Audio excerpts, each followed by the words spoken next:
Fire it up. Matrix time. Matrix time. Exploring. Matrix. Time. Time. Time. Time. Time. Matrix.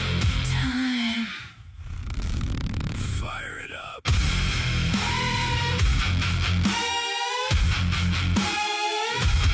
Matrix time. Matrix time. Exploring. Matrix. Time. Time. Time. Time. Time. Matrix. Time. Time.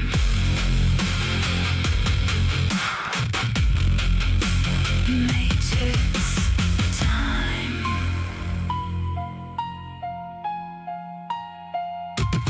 Time.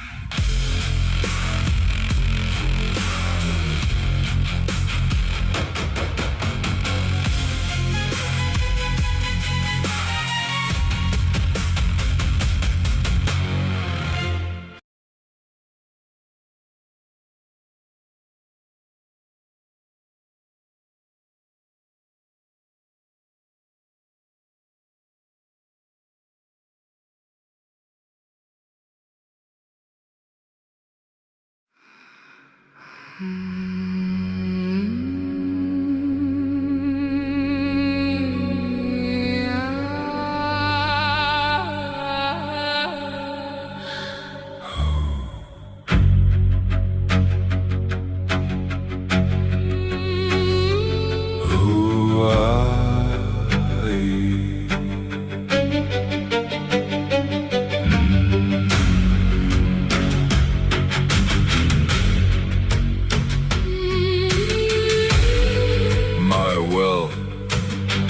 My will is strong. Pound the drums. Pound the drums all night long.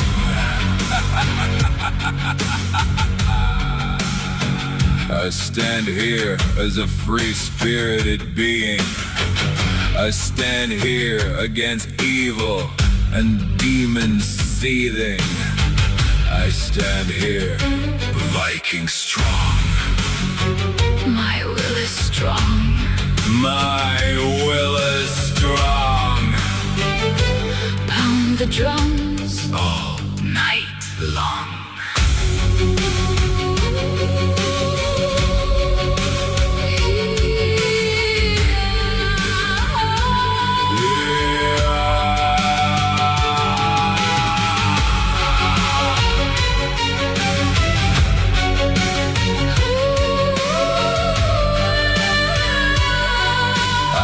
Myself, I know who I am. I can never be destroyed. My spirit is wild.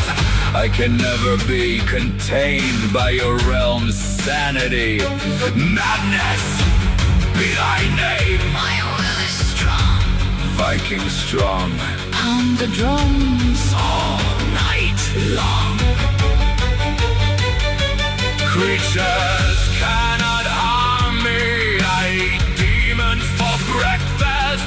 Help the good spirits to freedom and fuck the rest. Fuck the rest. My will is strong. My will is strong. Pound the Viking drums All night long. All night long. Viking strong. My will is strong. My mind is strong. My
Ravens scream in the blood-red sky, shadows crawling where the dead men lie. Viking axes sing, oh the steel don't lie. Thunder cracks, his name's the cry. The king is here, The king is here, wild eyes blazing. nothing to fear.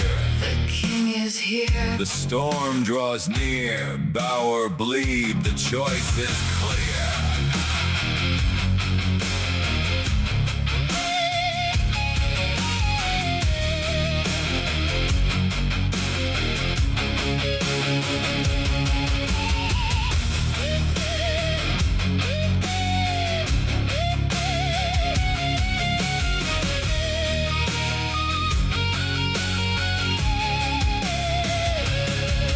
Mad laughter rides the howling gale. Waves of fury, shields like scales. Bones break under the hammer's tail. Flesh and fear, both frail. the king is here, The king is here, ravens feast. the end is near. The king is here, The storm is clear. meal and ashes taste the Yeah. Crown of iron, dripping flame, caused by war. etched with pain. Ravens rise, They call his name. the king is here, forever reigns. The king is here, forever reigns. Forever reigns. Forever reigns.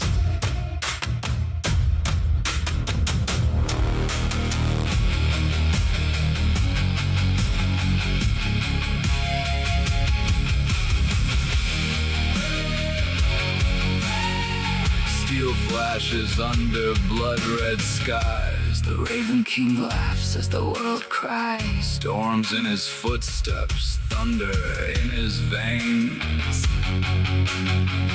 Enemies tremble at his name. The king is here, The shadows bend, axes sing until the bitter end. madness in his crown. Fury in his eyes, No one escapes when the Raven King rides. When the Raven King rides.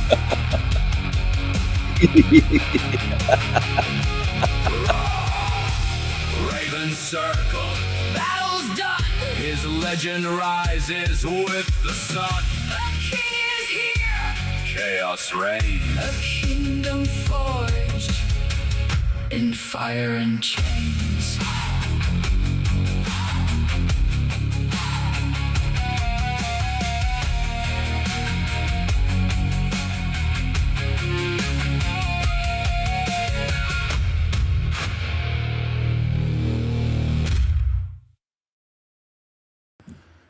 Hello, hello, hello. Hello, yes, kneel down, pissants, kneel down. Pardon my voice, I'm wearing out my voice. I've been using it a lot to make videos, talking a lot and singing a lot and just overusing my voice in general. So my voice is starting to get a little bit burned out. Plus I've been up all night, so that probably doesn't help. But I'm having a good time. And my body and voice will be worn out by the time I leave this realm. I'm fine with that. I'm not planning on living here forever, for one thing. And I'm planning on enjoying myself while I'm here, which is what I do. I like to create, I like to sing, I like to laugh, I like to make videos, I like to make artwork, I like to be creative with my videos, with my live streams, with the music, everything that I'm doing, everything that I'm adding into things images. I don't have to go buy things. I don't have to go buy images or music or worry about copyright. I'll just make my own music then. I'll make my own. I'll create my own. I'll do my own in this hell realm where they want to stop me from doing anything. I'll do it all myself then. If they, I'll sing the songs, I'll make the images, I'll do the videos, I'll put out the truth, I'll oppose all the demons. I'll do it all. That's what I'll do. I'll do it all. I'll do it all. In opposition to evil, seething, envious demons. And also to share with good spirits. It's not just done to spite evil or demons. I get enjoyment out of this, or I wouldn't do it. Plus, it's important to share the truth and to lead the way, lead by example. I'm not going to tell people to fight demons and stand and hide under a bed or something. I fight demons every day. I laugh at them every day. I tease the demons. I'm teasing demons every day. Now look at this here. Look at the size of these big boobs. If she knows exactly what she's doing, everyone knows it.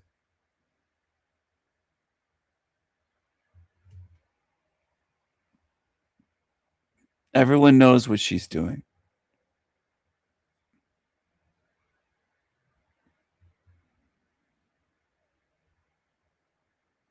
She's trying to get views by using her boobs.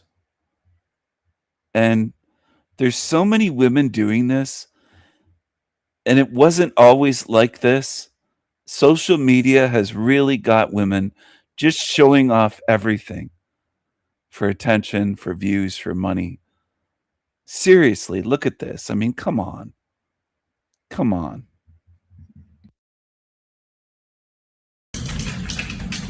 Who are you and why are you in my house? Hi, I didn't want to wake you up because you were taking a nap, but I saw you had a game, so I just started playing it, and then, you know, I thought once you wake up, we could play together and bond and get to know each other.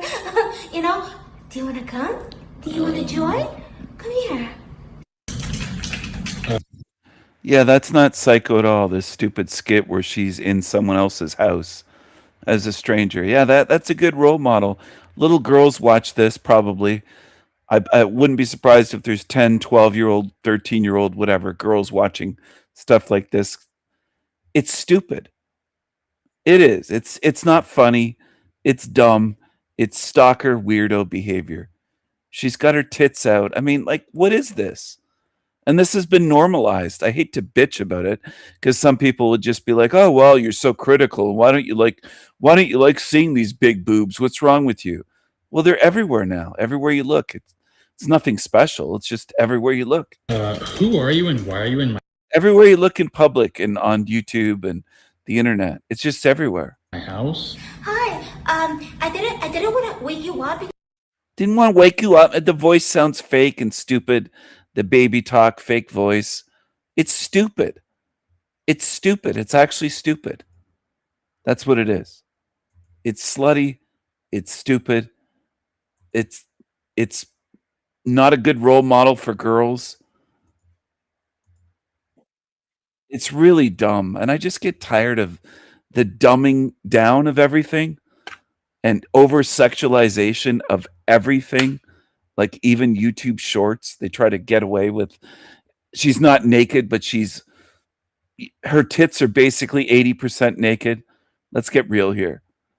Other than the nipples not showing, everything else is showing. The top, the cleavage, all of it. It's like, yeah, the nipples are covered. That's about it.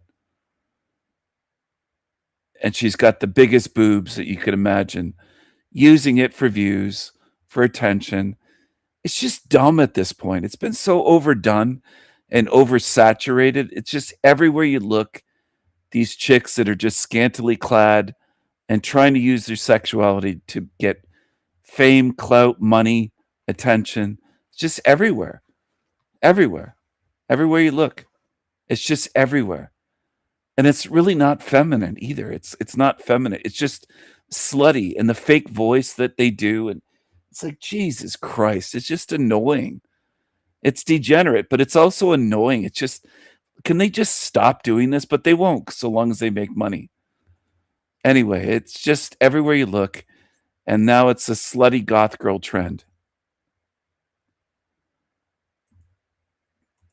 It shouldn't be everywhere, because children are growing up in this realm, and it just sucks. Because the younger generation girls see all this and think, oh, this is normal. But it wasn't this way. And people my age know it wasn't this way. If you're, I hate to sound like movies Maddie, but if you're 45 or older, you know it wasn't this way. It wasn't always this way. Now, were there some, I mean, at the beach, bikinis. But even then, they weren't that revealing. They were still covering up most of the body, at least most of the titties. And these days, it's just, I don't know. It's freaking annoying to see it everywhere. And it's so fake and it's so stupid. It's a combination of things. It's fake. It's degenerate.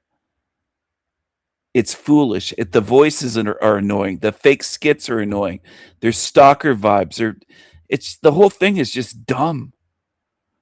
Do I like looking at boobs when I come? Yeah, I do. But it's just everywhere you look. And I don't like the way that this realm is for children. Social media is ruining things for children. It truly is. Me llamo Billboard Chris, and I am in Madrid, Spain. I don't speak Spanish, but that's okay, because I've got some people coming out with me today who do, because it's important we get this message out, which is los niños no pueden consentir bloqueadores de la pubertad. Spain has done nothing, really. So he made up a new sign in Spanish for Spain, which is pretty cool. To stop this, they're giving puberty blockers to 12-year-olds. They're giving puberty blockers to 12-year-olds. 12-year-olds. Look at the architecture there. I know this is off topic, but nobody competes with Europeans, whether it's in Spain, in France, in Germany, in England. Nobody. And you know it's true. The world knows it's true.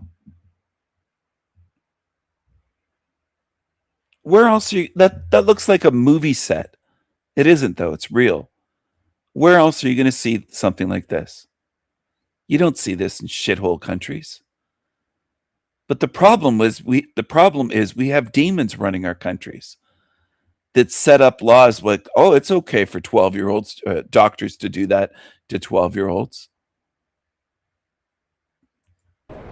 They're following up with the opposite sex's hormones.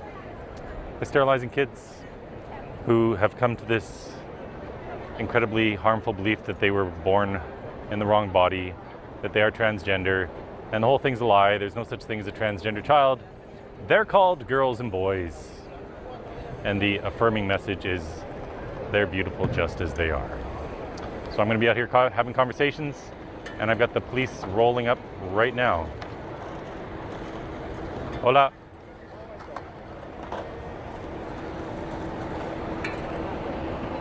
How are you? Do you speak English? Hablas? I'm allowed to record. It's not streaming.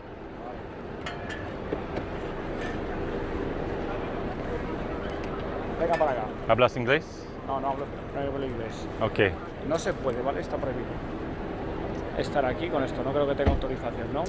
Usted no tiene autorización. We're going to have a problem here if you don't speak English, because I don't know how to speak Spanish. Me da igual. ¿Vale? Esto está prohibido. Si continúa con esto, le tengo que quitar eso, el móvil y todo el cartelito. It's not prohibido. Lo has entendido, ¿vale? It's not prohibido. Es prohibido, ¿vale? Vía... I researched the laws before I came here. ¿Eh? I researched the laws. Déjame la documentación y te lo voy a dar por escrito, ¿vale? Así vas a saber que es prohibido. I don't need a permit. Déjame la documentación. No comprende. ¿Vale? Your ID, ¿ok? Sure.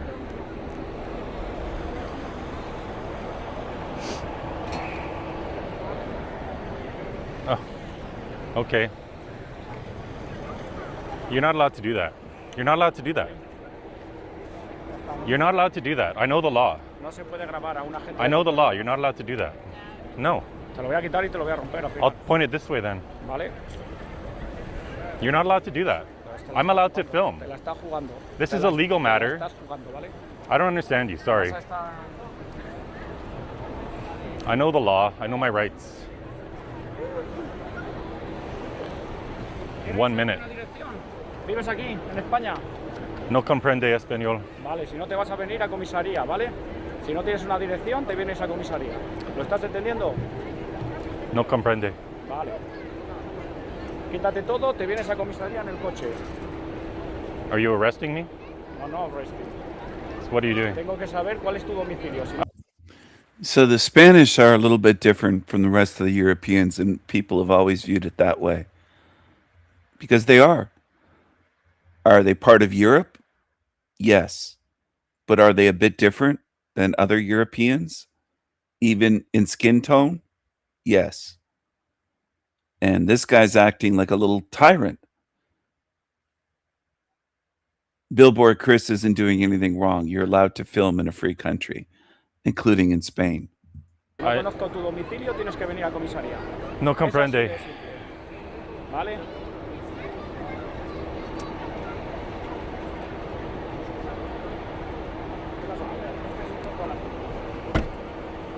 ¿Qué pasa? Que no habla español, que no vamos a llevar a...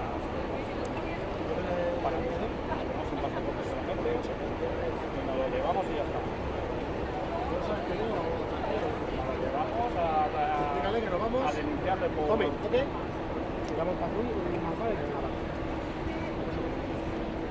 Te vamos a denunciar, ¿vale? To fine. No comprende.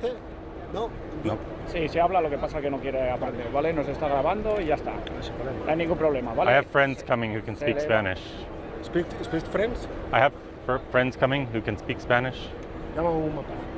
I Vamos a llevarlo y ya está. I researched the law. I'm allowed to record. I'm not live streaming. Si hay algún mampara disponible para el puesto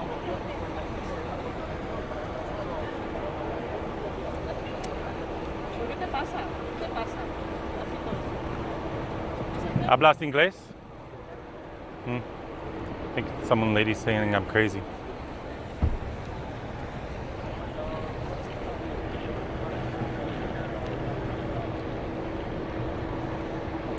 I think they want to give me a fine. You're going to be treated as crazy if you speak up against evil in this hell realm. Not just Billboard Chris, anyone.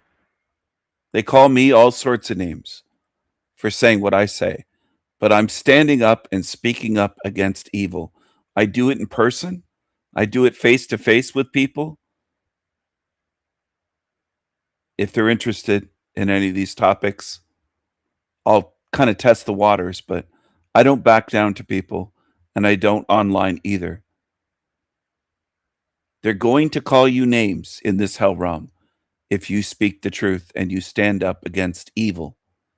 It's what they do. Been here 1 minute. We're allowed to have conversations in Spain.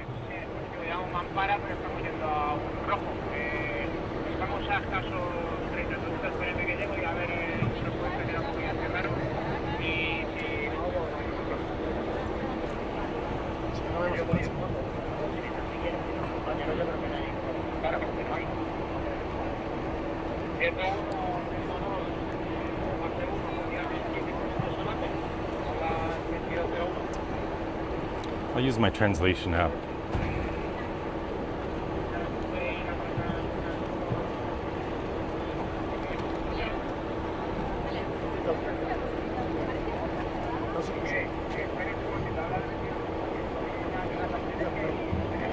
Lo que tiene que hacer es, vas a ir por esta dirección, vas a subir la primera carretera que hay, sube izquierda, mira la calle que hay, y de todo se ve aplicado.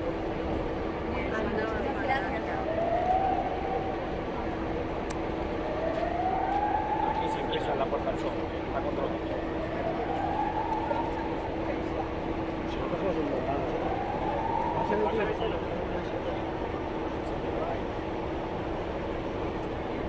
tiempo. Seguramente si quieren llegar a la campana.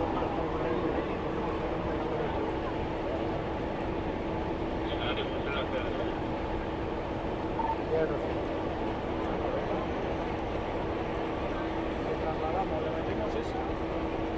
Que el taquero va a tener que estar grabando ya.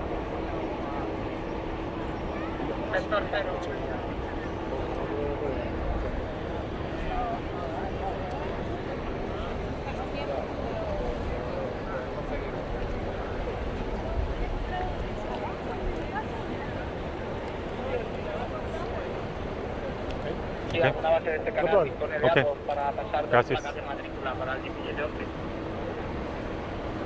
Las placas no funcionan por algo. ¿Qué está pasando con esto? Thank you. I told him I researched the law and I spoke with the lawyer last night. I'm allowed to do this. He said, no problem. We shall see.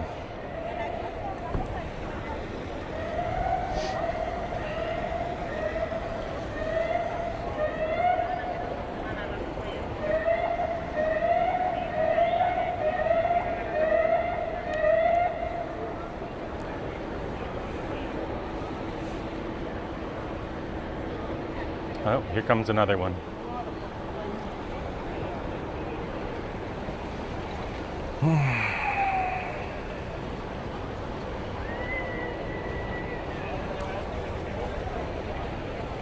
Am I recording? Yep.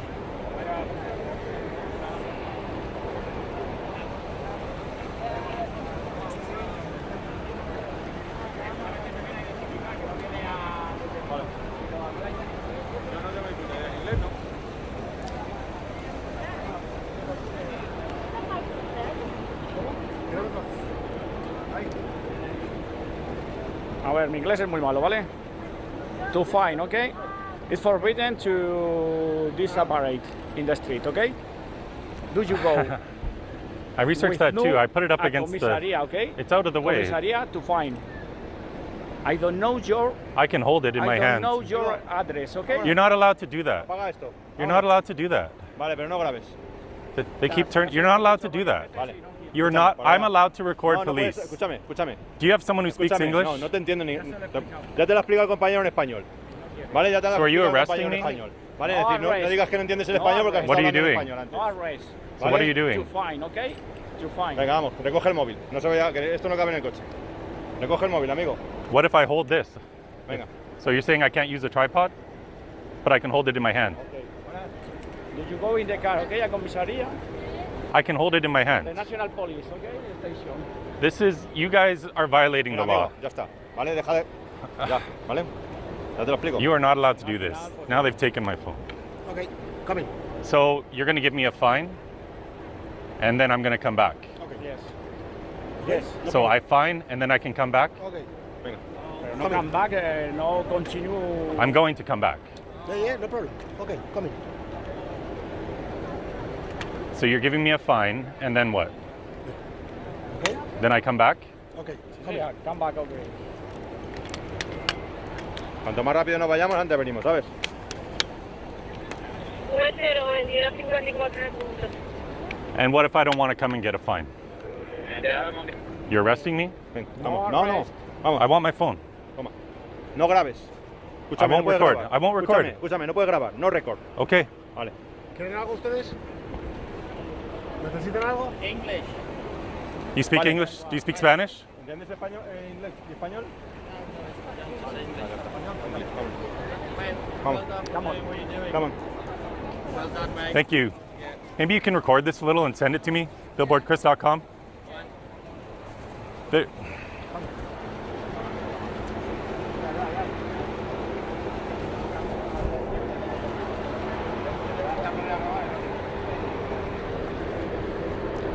I get these back, yeah? You guys are violating the law. I'm allowed to do this. Maybe I'll sue. Okay. It's fine. It's connected to that. Your mobile. Mobile.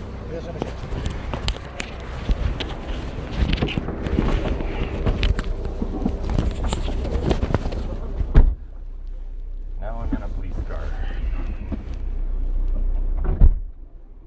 Oh, now they're telling people filming this they can't film. ¿Qué indicativo? ¿Qué indicativo tenéis?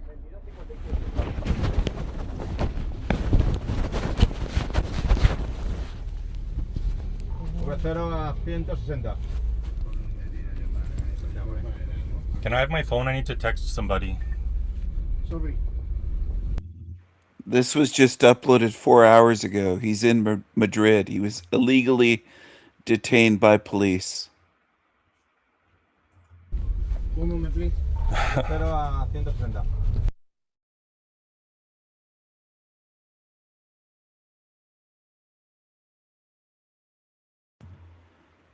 So it says on the screen, although Spanish police repeatedly said they weren't arresting me, that's exactly what they did. My phones were seized, my passport was taken, I was fingerprinted, I could not call lawyers, and I was not free to leave the police station. I was left to sit in a holding area beside criminals in handcuffs. This is what they do. They treat you like a criminal for speaking the truth.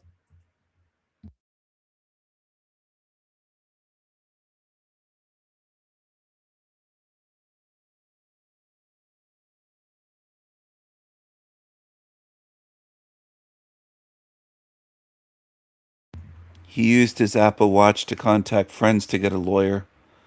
There's a lot of text here, so I'm gonna share this in the chat for people.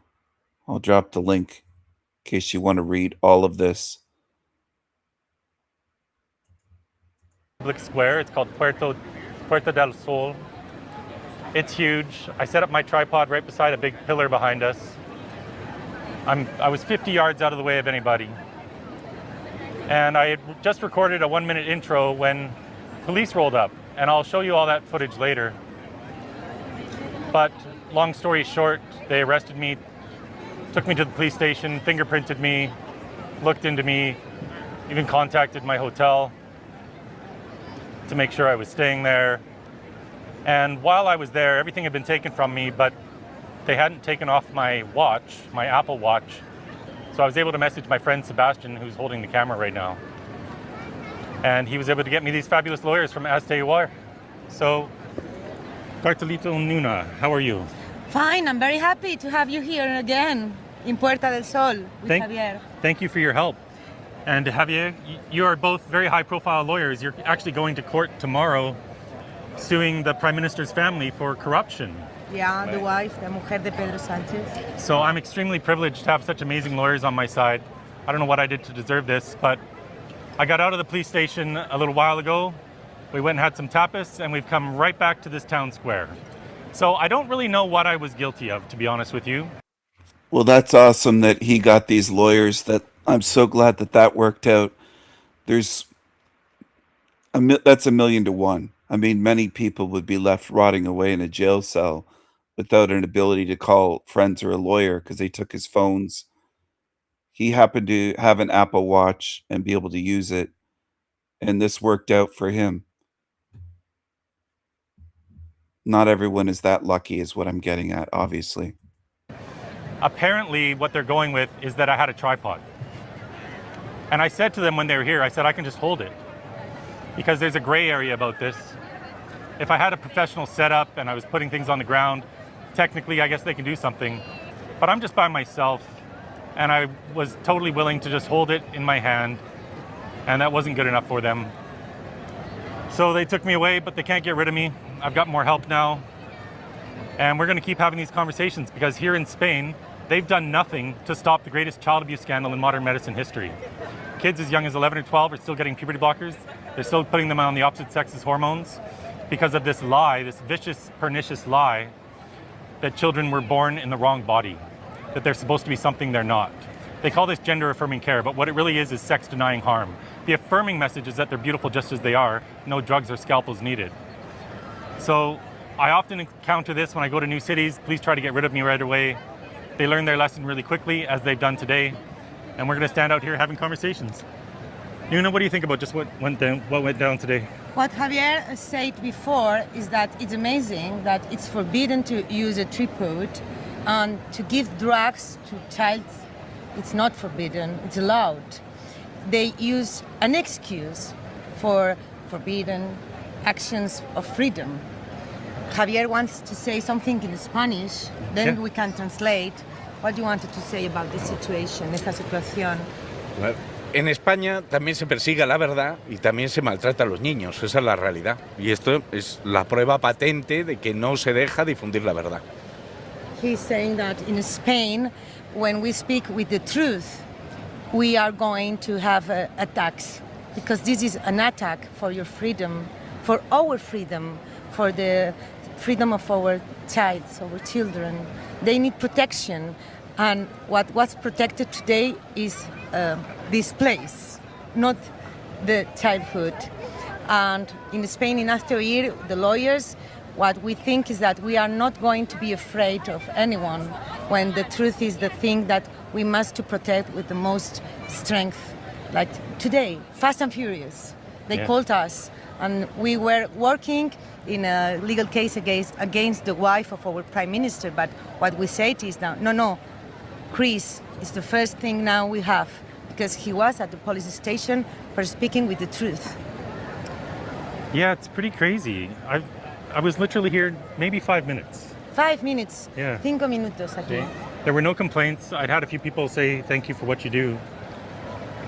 But finding some excuse, and it is a gray area, this whole tripod thing, because they have discretion. But it's very big, as you can see. The square is 100 yards wide. Yeah, it's amazing. So they just found an excuse to try to get rid of me. Exactly. En 5 minutos han saltado todas las alarmas. And I was more than willing to just hold the tripod in my hand, but they wouldn't let me do it. I said I have friends coming soon who can help to translate, because we had a language barrier. But I even used the language app on my phone, the Translate app. I showed them one thing, and then we could have kept communicating more that way, but they didn't even want to do that. And I've also lost one of my mics. They took one of my mics. So whatever, this is the way it goes when you're speaking truth. Yeah. And you're fighting against a system, a status quo that is evil. Anytime you fight against that, you're going to get pushback. I don't worry about it because I research the law before I go anywhere. And essentially all they've done is help elevate the message in Spain. So I hope all the Spaniards watching this use your voice. Hazte oír, right? Yes, exactly. Make yourself heard. Make yourself heard. But Make it's yourself what we heard. do, yes. Because kids are being harmed, and our most precious resource in this world is our children, and we can't allow this abuse to continue. Thank you so much. All right. Thank you. Thank you. See y'all later.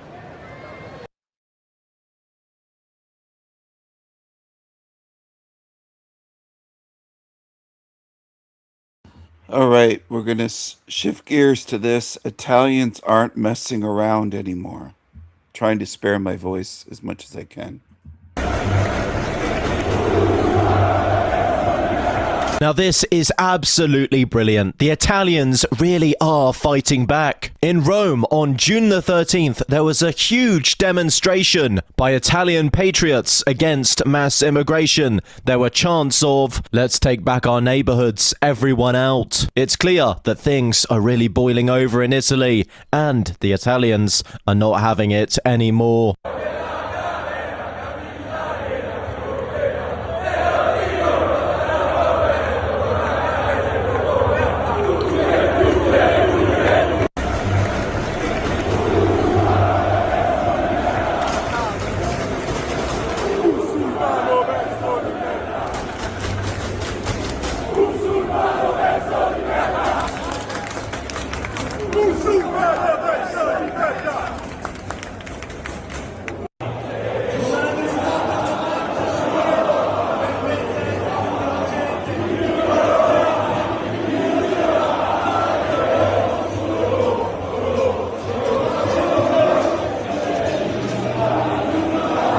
Now, a lot of people were tricked into thinking that the current leader of Italy, Giorgia Meloni, was somehow based and that she was going to sort things out. Well, it turns out that she was just a globalist puppet, because immigration in Italy has just gotten worse. She has done absolutely sod all. Giorgia Meloni is effectively your average Tory politician. When it's convenient during elections, they'll talk tough on immigration and talk about how they're going to deport people. But when it comes down to actually doing it, they do absolutely nothing, because their globalist masters would never let them. And all unconservative Tories are pro-multiculturalism at their hearts. What a disgrace. Share your thoughts in the comments down below.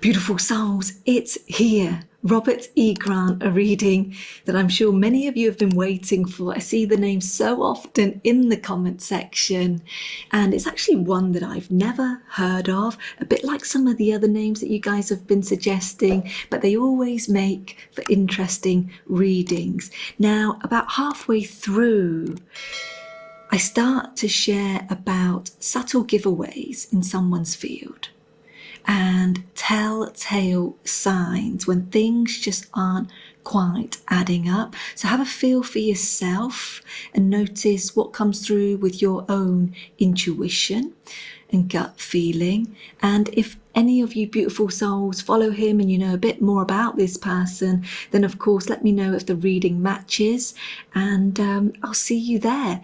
You asked for Robert E. Grant next. Let's go.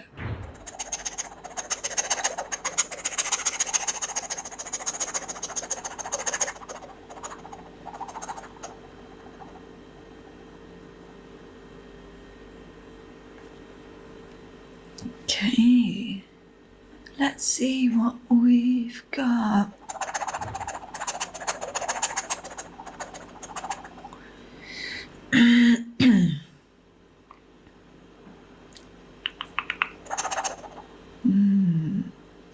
Yeah, okay, so this person he's building, he's laying, just as his hand movements were doing there. He's laying some sort of foundations. He's laying some sort of foundations.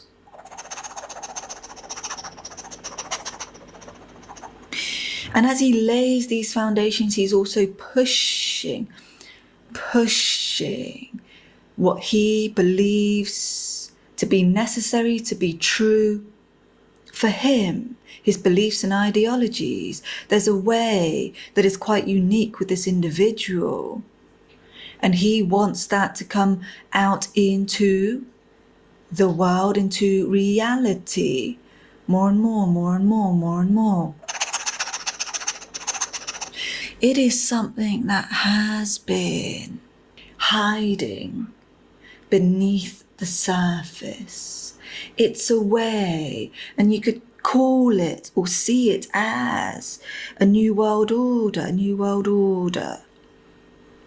He wants to bring about a new world order, and that is the makeup of this individual here, coming in to lay the foundations. It's almost as if he was some sort of architecture, and he has the maps laid out, and he takes all the measurements and the necessary criteria that he needs to pull from, and then to start the creation. And let's just see.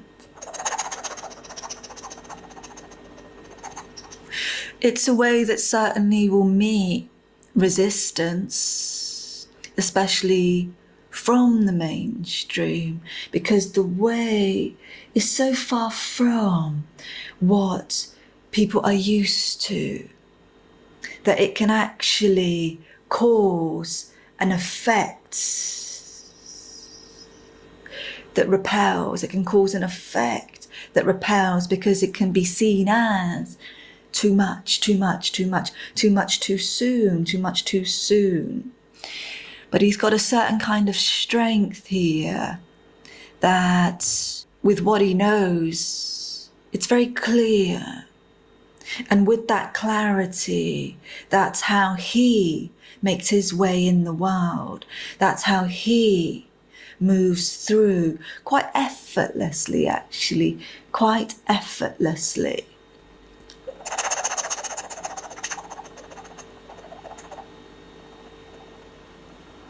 So as he makes his way through effortlessly, it is that. It's this effortlessness that he understands that he wants to bring more of.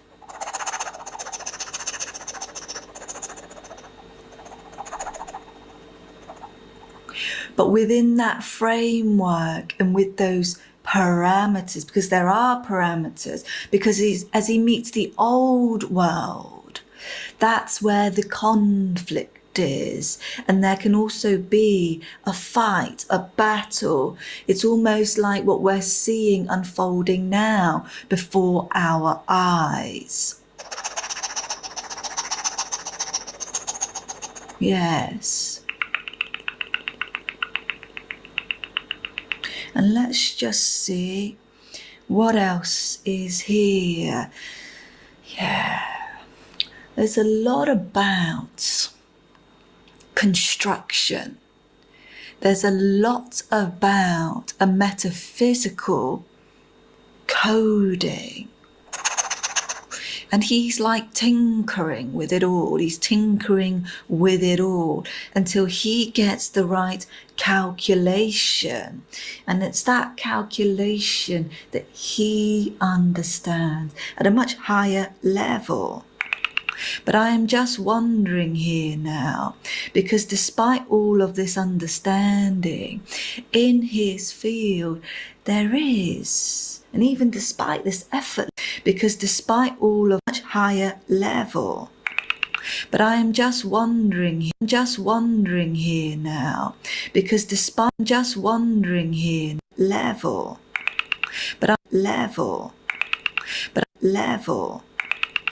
am just wondering here now, because despite all of this understanding, in his field there is, and even despite this effortlessness, which is beautiful, this is a way that is gentle, it's soft, there's flow.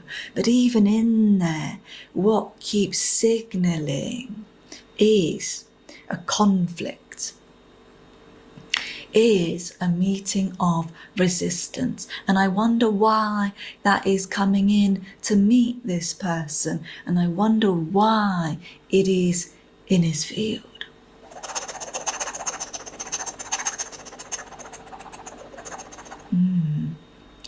I'm not completely sold on the way here. And the reason why I'm not completely sold on the way here is because how the field is responding and how it's behaving. And that is, there is lack of a pure channel. So despite him knowing and seeing and having this beautiful insight and this knowing, there is a lack of a pure channel.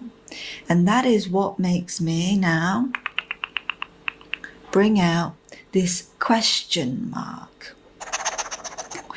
And this question mark is needed. And what that question mark does is not only for those who follow him to ask questions, but it is in your own curiosity. It's to see if you can just feel, and yes, feel for any subtleties when you watch, when you listen to this person. Those subtleties are a giveaway. And those subtleties will allow for your own body.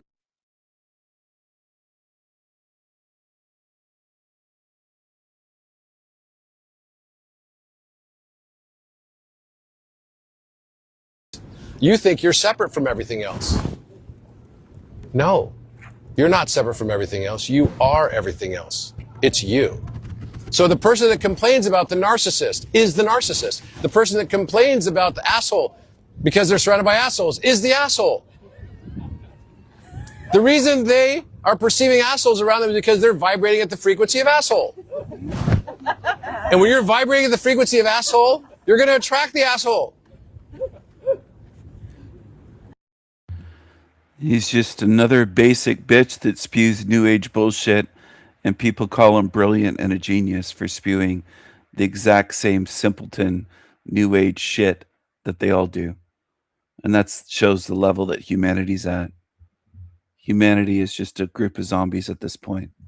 We literally are perceiving the universe as we are, not as it is. This is the mirror of consciousness. You think you're separate from everything else.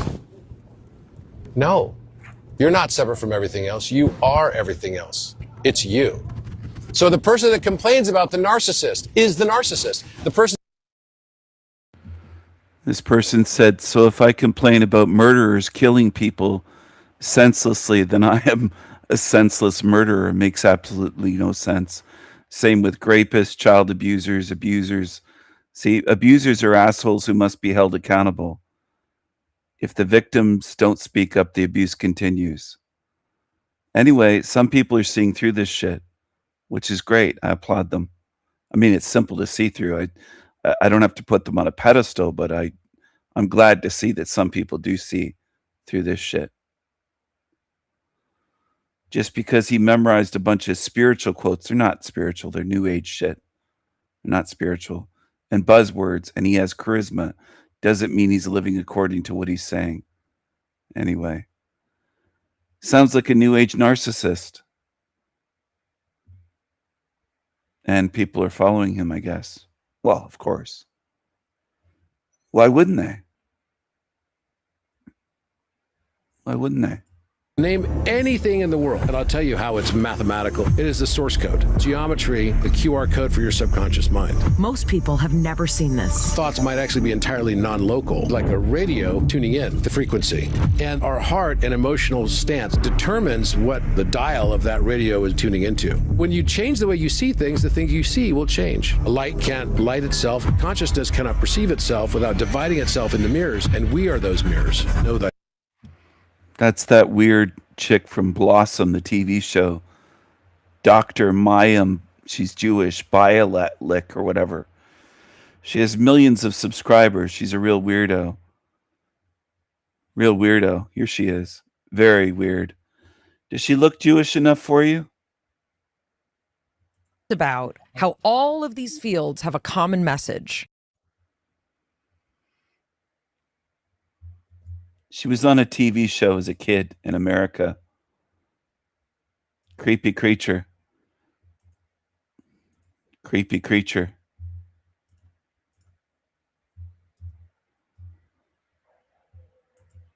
She had a breakdown and talked about it. Cat shitting over her bed. And lonely, no man. Stuff like that. Very creepy.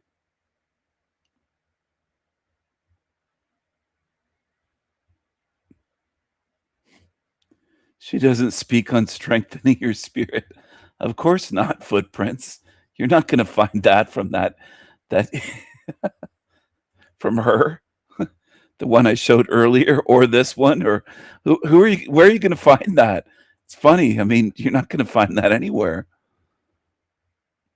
I'd love for people to find it. Show me the channels that are legit, authentic, sincere, honest, truthful, with a good message. Show me, and not asking for money or not doing it for money.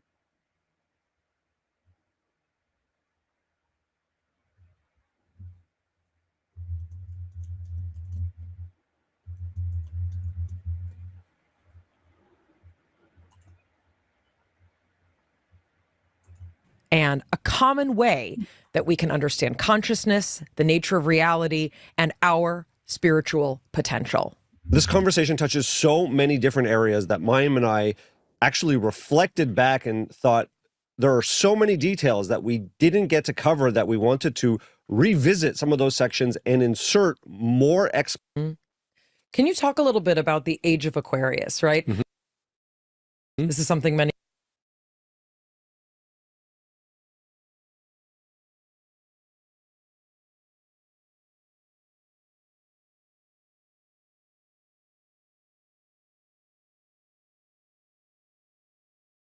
She's wearing what most people call the Star of David on a necklace. Anyway, I want to show her again. She looks very Jewish because she is. She is. She's quite a doctor. I don't know what she has a doctorate in, but she loves to do YouTube. She's a YouTube doctor.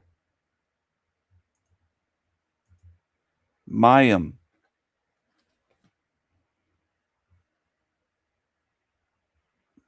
She's quite something. Here you go. Bigger. Bigger for you.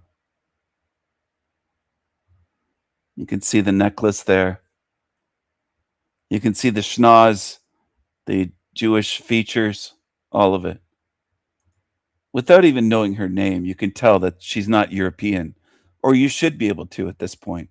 If you can't, then you have work to do. And I hope people are doing some work on my channel. Not work that hurts you, but just learn something. Learn while you're here. Learn. She looks Jewish because she is Jewish. It really is that simple. She doesn't look European because she isn't. And it's not just the nose, it's all the features combined. The whole thing has a Jewish look. Many of us know from the musical, right? And this is the dawning of the age of Aquarius. Actually, that's the song. Right. I don't know if you know this, but if you go back in time, we could actually do it for fun. Go back in time to the week that you were born and then look up on billboards. Very strange symbol cross on his pendant on his necklace. I don't think I've ever seen a cross like that before. It almost looks like a cube unfolded, which I realize the cross is, but then it looks like it has a black hole at the center, or a bullet hole, maybe a black hole. Very weird, very bizarre. But he's a very bizarre creature, which is exactly why he's followed or famous and trending now. I never heard of him till today, but I'm not involved in the circles that New Agers are. Anyway, I'm going to go back to that maybe later. I'm going to hop over here to this. I found this interesting. This creature here. If God is love, why can life feel like hell? Now he'll do mental gymnastics to help you out. And I would say most humans on earth want the mental gymnastics. They don't want the truth. And that's where some of you are very confused. You think that you assume, you don't think, you assume and feel like people want truth. But they always show you that they don't want truth. They want to do what this guy does. I only played a few seconds of this, but I already know what he's going to do. This will be a good one. Trying to answer existential questions, which of course they can't be answered because the answer defies logic and human feeling, which most of us are identified with. If all we have to go by is our logical deduction and how we feel and our emotion when it comes to trying to understand existential huge questions, then we're not going to understand. We'll deny it and get mad, and just, that's what we do. Because in order for intuition to function, which is the only chance that one has to having some sense of why certain things are the way they are, the only way that can happen is if we go beyond logic and human feeling and emotion. So for those who can go beyond that, you might enjoy this video. But we're talking, this is a good reference video too.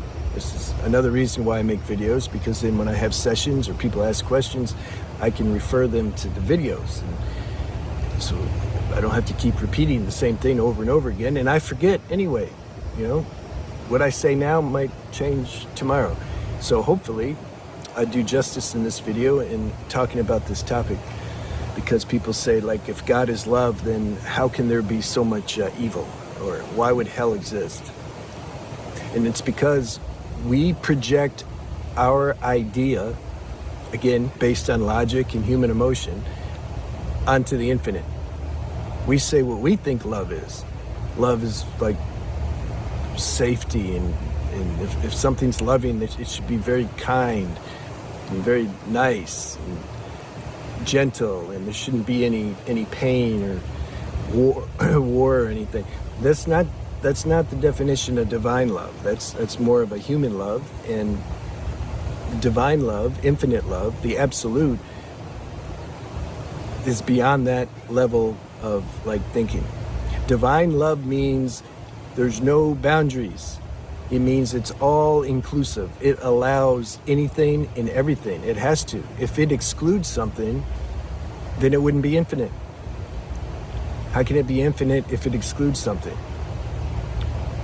So within this divine love, infinite love, you can say there's two, or should I say first, there's two currents. You can say a warm current and a cold current, all right? Positive current and a negative current. The warm current is that nice, loving, safe, secure, I'll take care of you, bliss, peace, love, light current. Then you have the negative current, dark current, ignorant. It wants to instill ignorance in us. And it wants us to do things that are very low vibrational and hurtful and malice, and that's its job. You have to have both currents, because law of duality. The infinite being that it's everything, which in another way of saying it is nothing. If you're everything, then you're really nothing, right? You understand? If there's all white, would you call it white? If you're white and the trees are white and everything's white, would you say it's white? No, you need contrast. Oh, this is green, and it's brown and black, and okay, this is white. So the infinite can't recognize itself unless it manifests. Same old excuses. You need contrast, therefore you need evil. You need torture. You need child abuse. You need rape, murder. That's what he's saying. That's what he's saying for the people that are half paying attention and thinking that that's what I'm saying. I'm trying to clarify what he's saying for you. And I know there's people that are barely here that tune in on YouTube that don't pay attention to what's going on. There are people that tune into my live streams. They don't have a clue what my channel's about. They think it's just like other little truther channels. And they think I'm going to have Bible discussions here and debate the fucking Bible and Jesus and who wrote the Bible and just ludicrous low-level shit. They just can't, they don't get it. They don't get it. They're stuck with their baby truther programming. And that's where their thoughts wander when I'm doing live streams. Some people shouldn't even be watching my live streams. And I realize how that sounds. But they're not getting anything out of it. They don't know what I'm doing. They don't get it. It creates creation. Well, if you create creation, you need two opposing forces to cause that friction. That's what creation is. And so it creates this, what we're calling warm current and cold current. Okay. The warm current, it's drawing, because remember, the infinite had to manifest. It manifests. Go tell it to someone that has had their child kidnapped and murdered. Just shrug your shoulders and say, well, that's contrast. The universe needs that. God needs that. These fucking New Agers are completely programmed as any Christian or Muslim or Jew or Hindu. But the thing is, some of you have a small picture view. You don't get it. Most of you people on earth are programmed. It isn't just this guy on the screen. And that's what a lot of you have great difficulty with. You think focusing is just honing in on him with tunnel vision, thinking, oh, he's bad. He's this, he's that. You don't realize he represents humanity. Most of you see about as much as he does. And you're as warped as he is and programmed as he is. Most of you on earth. That's how you look. That's how you look to beings with awareness. You look like him. You sound like him. Manifests as, you can call this many different things, find the word you want, an individual sense of itself, a dream self, a soul self, some individualized piece of consciousness. Okay, it manifested as that because then that consciousness, since it's created by the source, that means he's doing mental gymnastics to defend God, source, evil. To say it's all perfect this way. That's what he's doing. It's necessary this way, he's claiming. You need it. You can't see without it. You can't live without evil, he's claiming. And a lot of you are like this in this realm. He's not rare at all. Most people are this way. It means it is the source. It just hasn't realized it's the source, but that's the whole point. It had to create a dream of itself, and then that self goes through this dream, and thereby through these opposing currents it can come to recognize itself. That's the purpose of creation. Now one says, but why is there so much evil though? Why can't you just create love? Can't there just be love and nice peace, love, bliss? Why does there have to, because look, the people are suffering.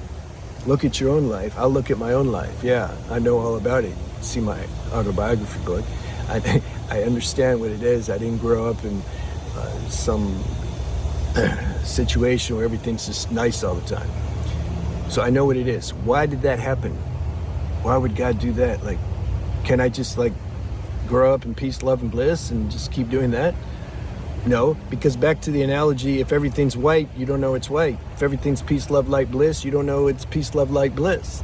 You need the opposing force. Okay, but why can the suffering be so bad?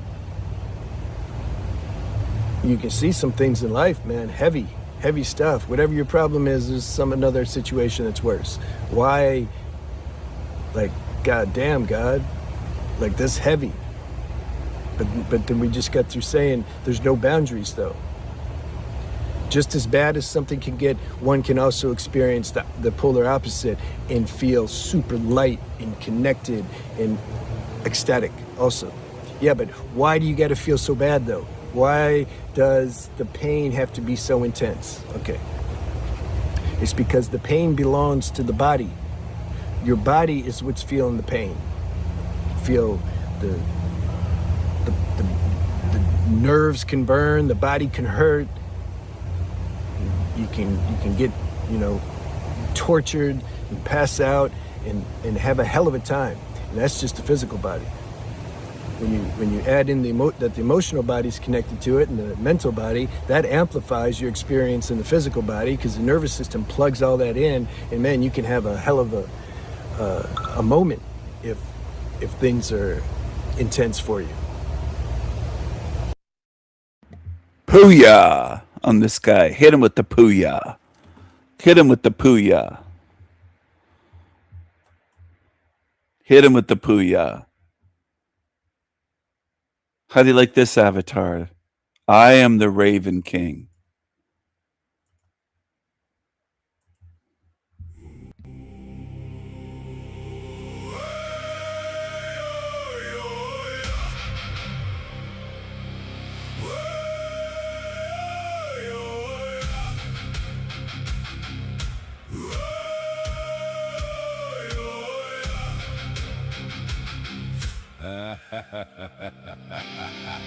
Sky splits open, blood red scream. Demons crawl from shadowed seams. Their eyes burn lies, my sword cuts clean. The truth ignites a primal gleam.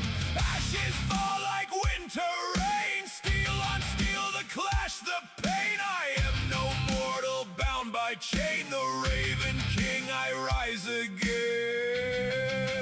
I am the Raven King. I can do anything. Truth is my weapon, my shield, my fire. Immortal flame soaring higher, higher.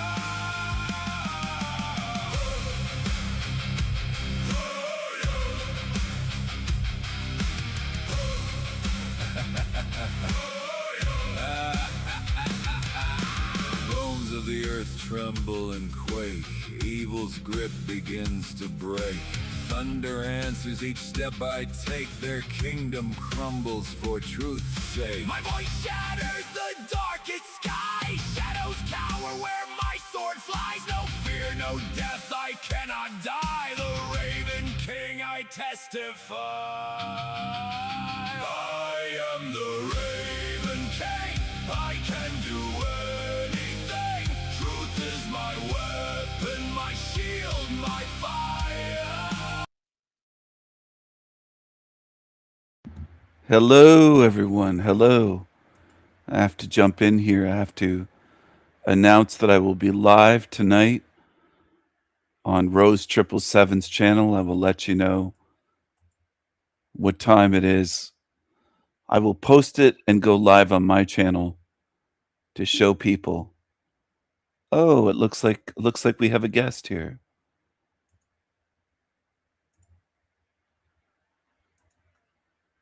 Good morning, Wendy.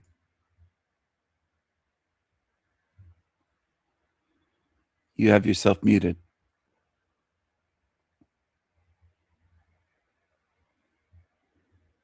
Hello?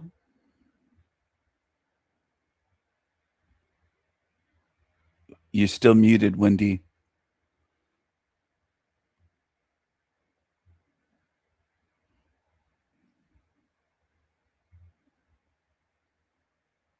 Hello? You're still muted. You were unmuted for a second, but you're muted again.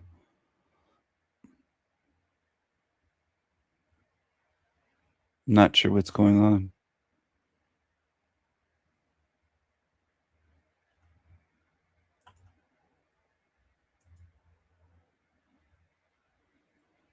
Hello, Wendy?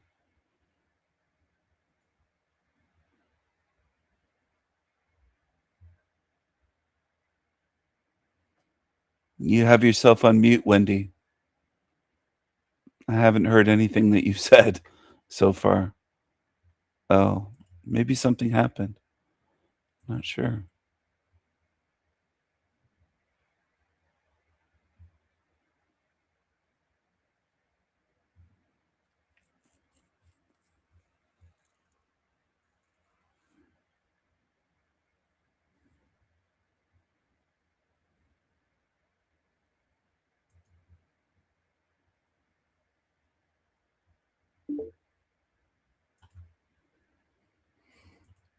Looks like Wendy's back. Hello, Wendy? Good morning again. Good morning, Hello again, Wendy. Stephen. Sorry about that. Hello, how are you?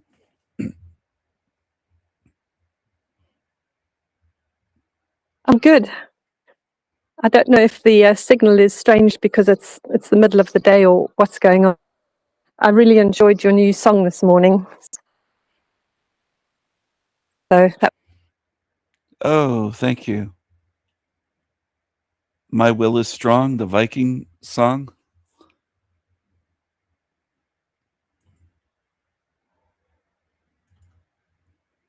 yes, that one. It's wonderful.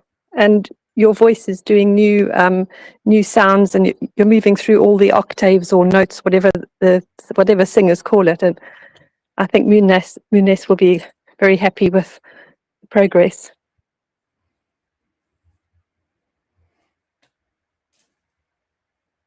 Yes, I'd like to work with her at some point.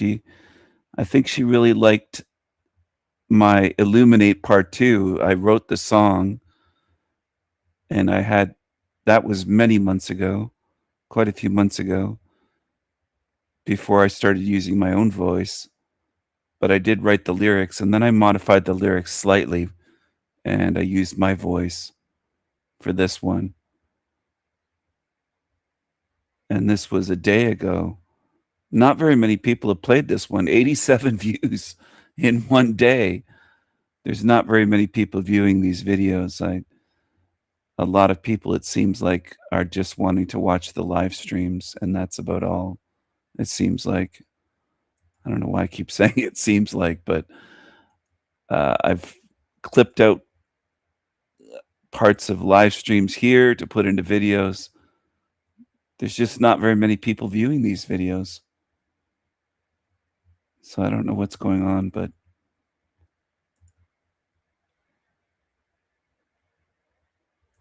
I am glad that you enjoyed the new song.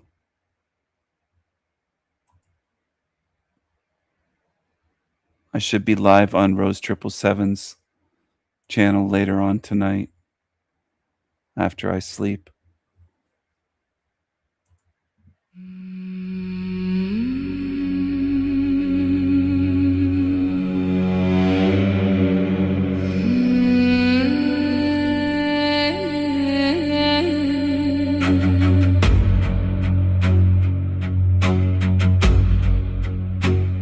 Illuminate.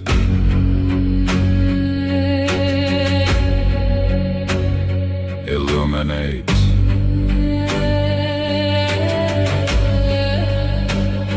Illuminate the grand staircase. Illuminate the sky, the mind, the inner eye. Illuminate the spirit. Illuminate the climb higher than heaven. Illuminate. I am forever. Eternity swims within me. Forever. Illuminate. Death exists never, ever.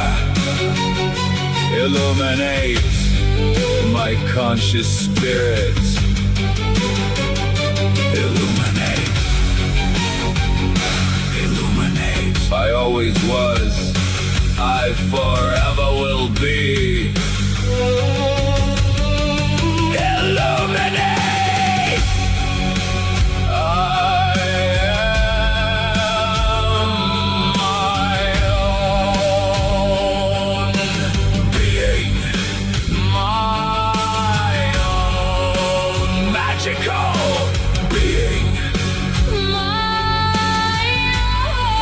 My own.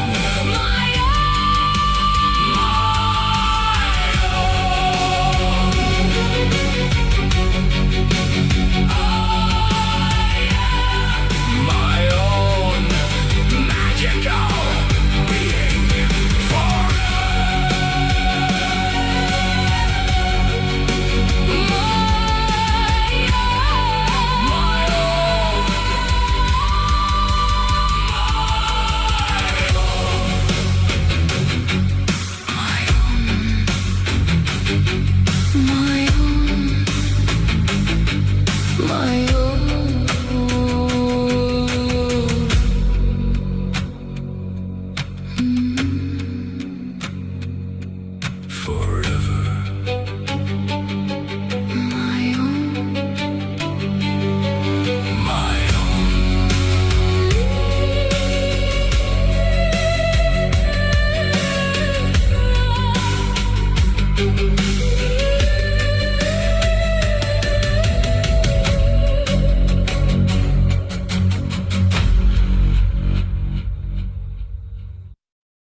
Hello, everyone. The glory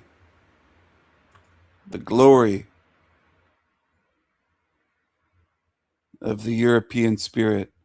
You could try to get back on again, Wendy, if you'd like. It's no problem. I understand. There's something about the UK that seems to have Pakistani internet or something. I've experienced it with others. Yes.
Who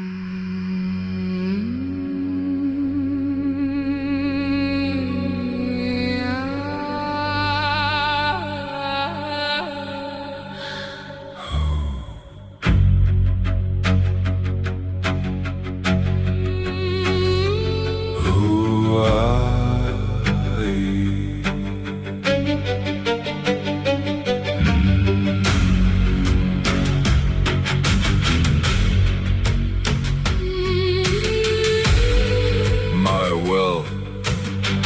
My will is strong. Pound the drums. Pound the drums all night long.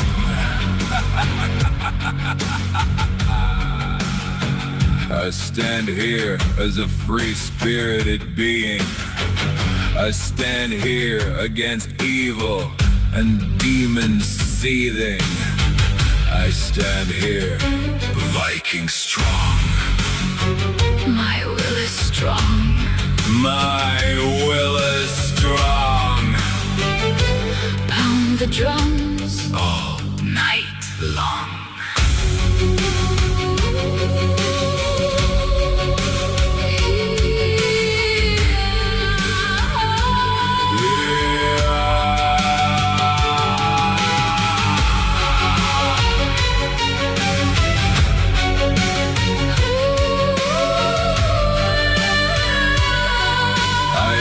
Myself, I know who I am. I can never be destroyed. My spirit is wild. I can never be contained by your realm's sanity. Madness, be thy name. My will is strong. Viking strong. Pound the drums all night long. Creatures cannot harm me. I eat demons for breakfast. Help the good spirits to freedom and fuck the rest. Fuck the rest. My will is strong. My will is strong. Pound the Viking drums all night long. Viking strong.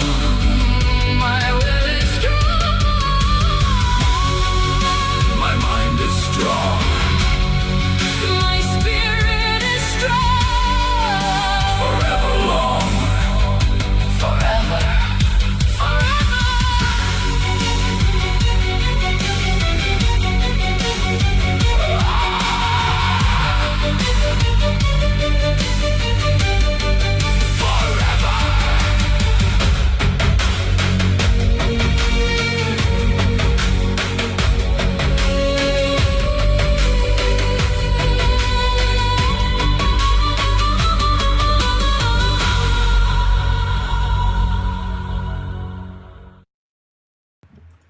Hello, Wendy. Hello, Stephen.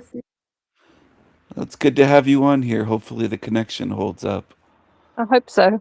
If it doesn't, I'll hop on when it's an earlier time of day. But I really am enjoying your lovely music, and it's so different to what everyone else is putting out, and even going back like decades, your music is different to all of those as well. So thank you, and I'm so glad you enjoy making it as well.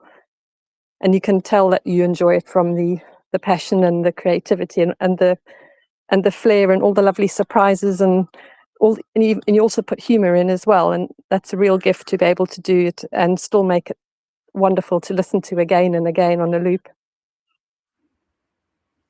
Thank you. I'm glad you enjoy it. I am having a lot of fun, getting a lot of enjoyment out of making it. It's something new to explore and to experiment with and put my creativity into. And I encourage people. I've encouraged people my entire life to find their own art, to be creative, to learn new things, to look into things. It's a realm of beings, it seemed, though. They just seem to want to follow the Team Evil Illuminati puppets, the demons, and their message, it seems to, as the New Agers would put it, resonates with them. And it does seem that way. And I can't say that for children because they don't have much of a choice. They're limited in their options and what they're exposed to. But when it comes to adults, most adults, including ones that call themselves truthers, choose to listen to demons all the time and demonic programming. They seem to love it. So that shows me something about this realm. You can't pry them away from it. You just can't do it. They'll watch absolute demons that are puppets, and their music videos on YouTube will get millions of views in days because that's what they want. They're feeding them what they want. Yes, and then the whole change to the sort of chipmunk, squeaky voices and women's voices that sound too manly, and the all the videos with the jump scare and the sort of chopping and changing of camera angles. Sort of the attention spans have gotten to a stage when you think Goldfish must be, winning in the sort of attention span competition. So yours is just absolutely different in all ways, and it obviously won't be enjoyed by the demons. They'll be foaming and frothing like putting salt on a leech. So good. Yes, and the goldfish are probably laughing at most humans at this point. I noticed this song was put out a few days ago by Marilyn Manson. 1.5 million views already. Wow. And some of these videos, 315 million views on his video, The Beautiful People. Now, I know people will argue that all of these views, not just his stuff, his videos, that it's all rigged. They'll argue that. They can argue that forever, but I notice people do love to consume everything that's dark, everything that's Hollywood, everything that's controlled and demonic at every turn. So I don't really think YouTube has to rig their view counts in the millions. People consume it tons anyway. That's how I look at it. I know they don't want to hear that. Most people, including most truthers, want to pretend that people really don't consume evil, but they do. They love it. They don't really want empowering messages. I know that there's rare exceptions like you and Footprints and a few others, but it really isn't that many out of the entire realm. It's just so few. I'm going to play a little bit of this for you and get your thoughts on this. Can you name one African invention? This Hermes guy went out asking people questions. And I kind of find this sort of stuff interesting when they ask people. Reality of race, a libertarian on the reality of race. I ran into this guy. I actually kind of like his sign. It's obviously Trump with Netanyahu. And I also have issues with the American taxpayer sending billions of dollars to Israel every year. I do think this war in Iran, coincidentally, right, is very beneficial to Israel. Obviously, I'm being a bit sarcastic there, but you're saying you're a libertarian. Do you think the average person is smart enough to make decisions for themselves? Smart enough to make decisions for themselves. Yeah, absolutely. You think the average person is? Yeah. You don't think it would the country would erupt into complete chaos if anyone was kind of able to do whatever they wanted? I think just the opposite. I think that if people were not propagandized and told a fiction or a false narrative for reality, then people would be far better off. And I think the vast majority of people are good people, and I think we'd be just fine. Okay, so when you say you're a libertarian, like where's the cutoff? Like, is there some government control? Like, are there still like public systems? Like, what do you mean by libertarian? What would be your optimal stance in this country? Yeah, so when I look at what the state does, I think that right now there's too much state control, and I think they're using it in poor ways. But I think where the cutoff would be is I think that we need to have like reasonable infrastructure. We need the state to pay for basic stuff to keep the country safe, security, the post office. I mean, the post office isn't going to deliver to a rural neighborhood or a rural house way up in the mountains, privately. So I think you should have some government services and some public goods and stuff like this. But I would kind of cut it shortly after that. Minimalize state, but still with a strong security system and stuff like this. Okay. What would your stance on immigration be if you're as a libertarian? On immigration, so that's interesting because I think I guess it depends on what we do, right? So we have a couple of roads that we could take. I mean, the libertarian stance is, this is not mine, by the way. The libertarian stance is pretty much open borders, essentially. Yeah. They kind of say, okay, like let everyone in, and they're I think what they're trying to get at is the state shouldn't be controlling anyone, and they have an argument because at the end of the day, we are all humans and we're all part of the same world. So if somebody's born in, let's say, Cuba or another, country that doesn't have a good passport, very hard for them to travel. Where else, if you're born in like the U.S. or like a country like in Western Europe or something like this, you can travel relatively easily. So I think that's inherently unfair. But with that said, though, we do need to have some semblance of a state, or else you're just going to kind of have pandemonium. And so I think that we do need to have strong borders with an immigration system that works. I think what we have right now is just a completely broken system, and we wind up with the worst of all worlds. People are pouring in, and they don't. A lot of times, it winds up being a bad situation for them and for the country itself. So I think we need to fix immigration, but I think that people should, for the most part, be able to travel at will. Okay, so I differ from libertarians on that. Okay, so when you say so let's use the situation we are in right now. Some people estimate there are 100 million illegal aliens in the country. I would say that's maybe a little bit of a stretch, probably not that far off from the truth. So like, don't we kind of have to reverse these issues that are already here instead of going like full libertarian mode? Because if there are, let's say, 80 million illegal aliens in the country right now, what would the country look like if we just put in these libertarian systems in place? Well, that's the problem with extremism on any side. I wouldn't say that, I don't know that there's 100 million people in here, but I would say it's probably in the tens of millions that are, that have crossed, I guess you could say illegally, or they're undocumented, however you want to phrase that narrative.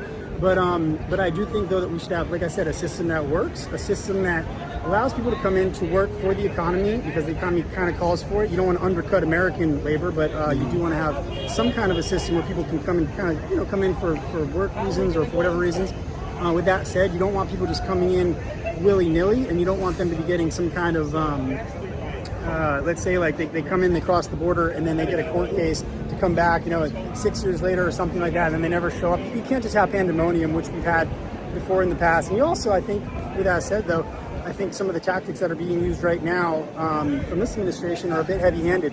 I think we wound up in this situation because of the piss-poor system that we've had for years leading up to it. But I'm like a pragmatist on immigration, and I love traveling to other places. I love other cultures, and I'm still against anyone else. I think that this country was built on immigration as well. So on some level, you can't be too against it, yet on the same time, you have to be pragmatic with it and reasonable. Don't you think it matters like which immigrations? Like people say this country was built on immigrants, like I wouldn't agree on that, because there wasn't even a country, back then. So we would call them, settlers, because they came here, settled on the land, and created this country. Hello, Wendy. What do you think of this guy so far? He's repeating things that a lot of Americans repeat, saying he thinks this country was built on immigrants when it wasn't. There was no country when white people arrived. It was a land, a wilderness with nomadic tribes that were killing each other. There were no cities. There were nothing organized. There was nothing. They didn't even have a common name for. There wasn't a United States of America. There were no states. There wasn't even a name for the place. That dozens and dozens and dozens of different tribes of Indians didn't agree on where they even lived.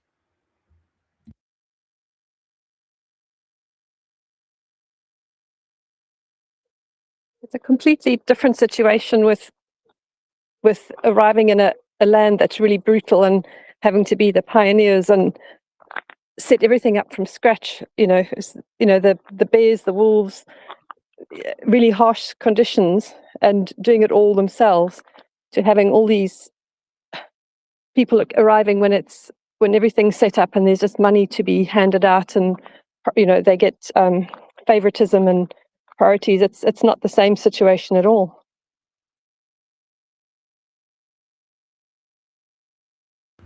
I agree. It's entirely different. It's different between being a pioneer or a settler than being somebody that comes after it's already done. They're coming essentially at the finish line. Everything's built, everything's set up. There's not only They couldn't even name. To have a country, you have to at least name the land you're standing on. You at least have to do that much. And as people get angry at me, they can go ahead and get fuming. But the Indians that lived on this land didn't even have a name for it that they agreed upon. Whether it was the Huron Indian, the Iroquois, the Mohawk, the Apache, the Comanche, Cherokee, Cree, they didn't have a common name for the land they were standing on. So you can't really claim the land when you didn't even name the place and stake a claim and do anything, set up anything. They hadn't even discovered the goddamn wheel when white men came here. They didn't even have horses in America. Some Americans don't know that. Some Brits and some Europeans don't know. There weren't horses here.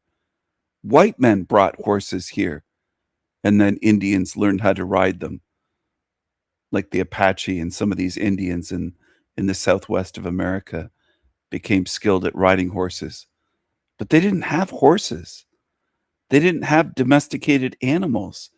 They were way behind white men. And that's an understatement. They were thousands of years behind us. And unfortunately, a lot of white people have this false idea that natives, or quote unquote natives, were so great at preserving the land and taking care, stewards of the land, and they used every part of animals. It's all myths. It's complete myths that if you do the research, it's all debunked. All of it. And if they ever came over here, they'd be the ones weeping if I took them to a reservation, a so-called Indian reservation in Canada or America, where there's just junk everywhere. And people would say, well, I always thought Indians took care of the land.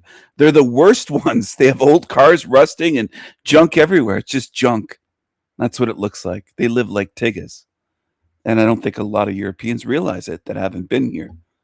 They don't take care of the land at all.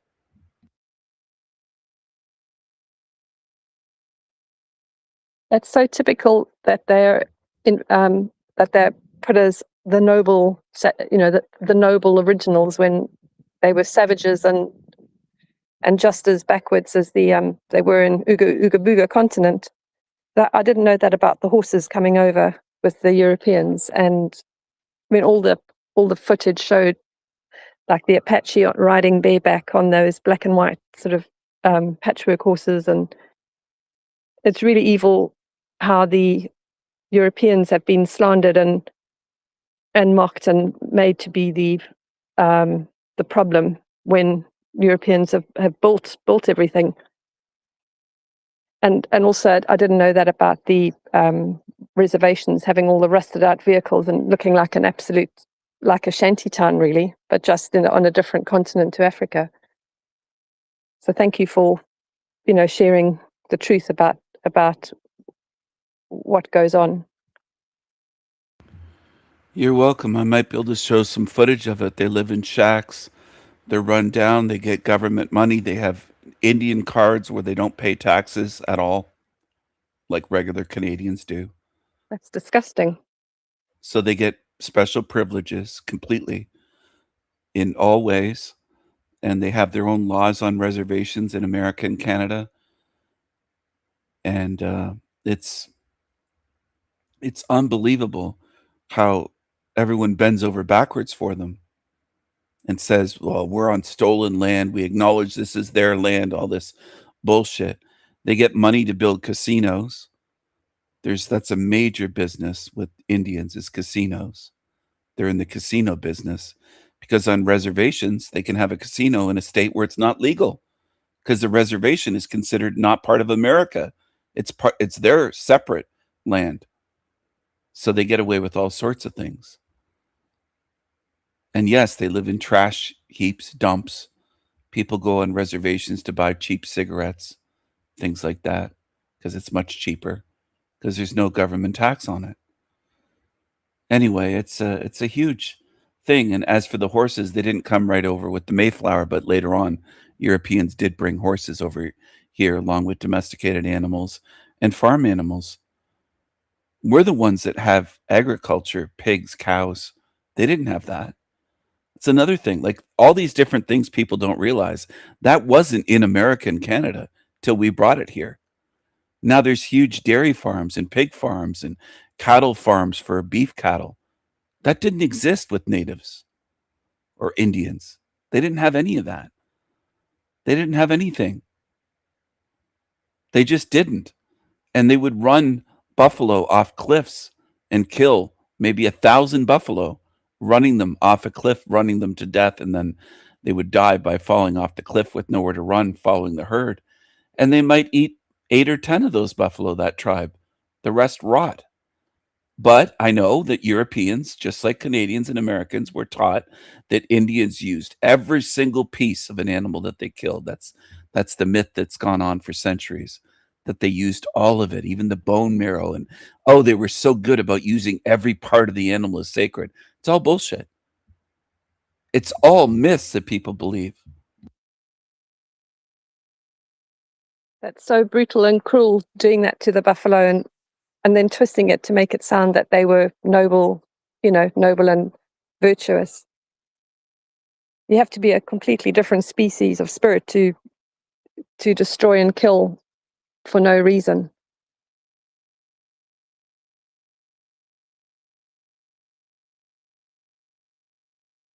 Destroy and kill and waste. Tremendous waste. Sorry, I'm having my breakfast. Aunt Jemima's has the day off, so I ordered a delivery breakfast today.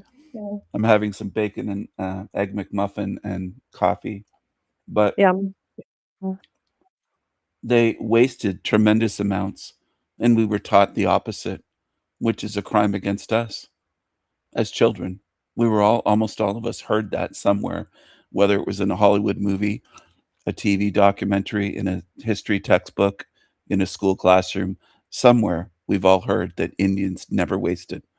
They used every bit of the animal when they killed an animal. They'd use it for everything, for the hides, for just everything. It simply isn't true. It's false. They weren't peaceful either. They were brutal to each other long before we got here. Thousands of years of brutality, scalping, torture, rape, slavery. Absolutely vile and inhumane and absolute savages, just completely different to the Europeans. In South Africa, there was the whole myth of that the Bushmen were these noble people, and we were told that when they had a conflict, we were told that they really had conflict, and then when it became time to solve it, they would all sit around the fire in a circle and just converse with each other, and very rarely raise their voices. They were so advanced, that's what we were fed. That they were these just really super advanced, and it's just the same thing, that they didn't waste anything. And meanwhile, if you look at all the footage of them just killing every little creature, and I mean, killing birds just for a few feathers to stick them in the hair, that's not a noble person at all. And in the jungles, the same things happened with the indigenous people. They've just to have plumage and feathers, wiped out thousands and thousands of birds just so they can have feathers for whatever. So they're not what the media and the entities want put out there. And it is a crime against children to make the European spirit, to demean it and make it small.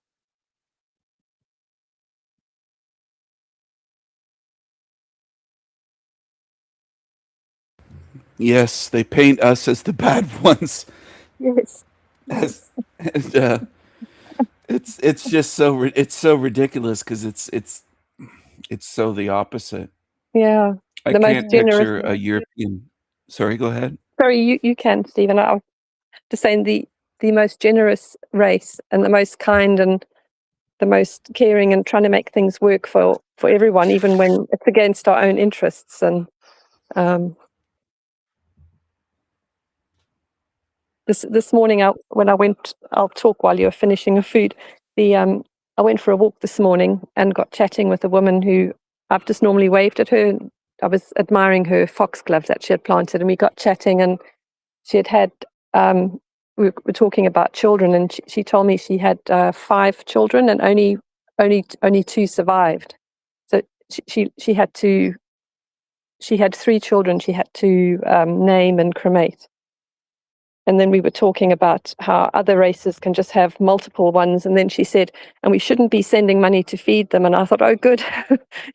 She's not a, like a completely brainwashed kind of person. She said they shouldn't be making so many children. And it was just interesting to hear that this morning, that, that there was someone in the neighborhood who wasn't feeling like, oh dear, we must just, all those starving Africans, and we really have to keep looking after them. So, yeah. Oh, that's great to hear, because it might seem like a small step, but it's a good thing to have someone around knowing they're not a total zombie on that whole issue. There are a lot of white people that are dead asleep, or just thinking it's up to us. Well, what we're the racists. We're the white racists. These liberals believe in Canada. We should be paying for eternity for these beings. There wasn't even slavery in Canada. Never existed. But we should be paying for these Africans to have 15, 20 children and keep breeding like rabbits when they can't feed their children. We're giving aid, by we, I mean the West, to lots of these African countries for decades in money, food. It's incredible the drain on us because they can't control themselves. And I'm glad that you found someone that sees that we shouldn't be supporting them having so many children that they can't afford, and they can't even afford to feed them, much less care for them. And a lot of these African men don't even know the names of their children, as came up in that video I showed from that darky that makes videos in Nigeria and Sudan. They don't even know the names of their children.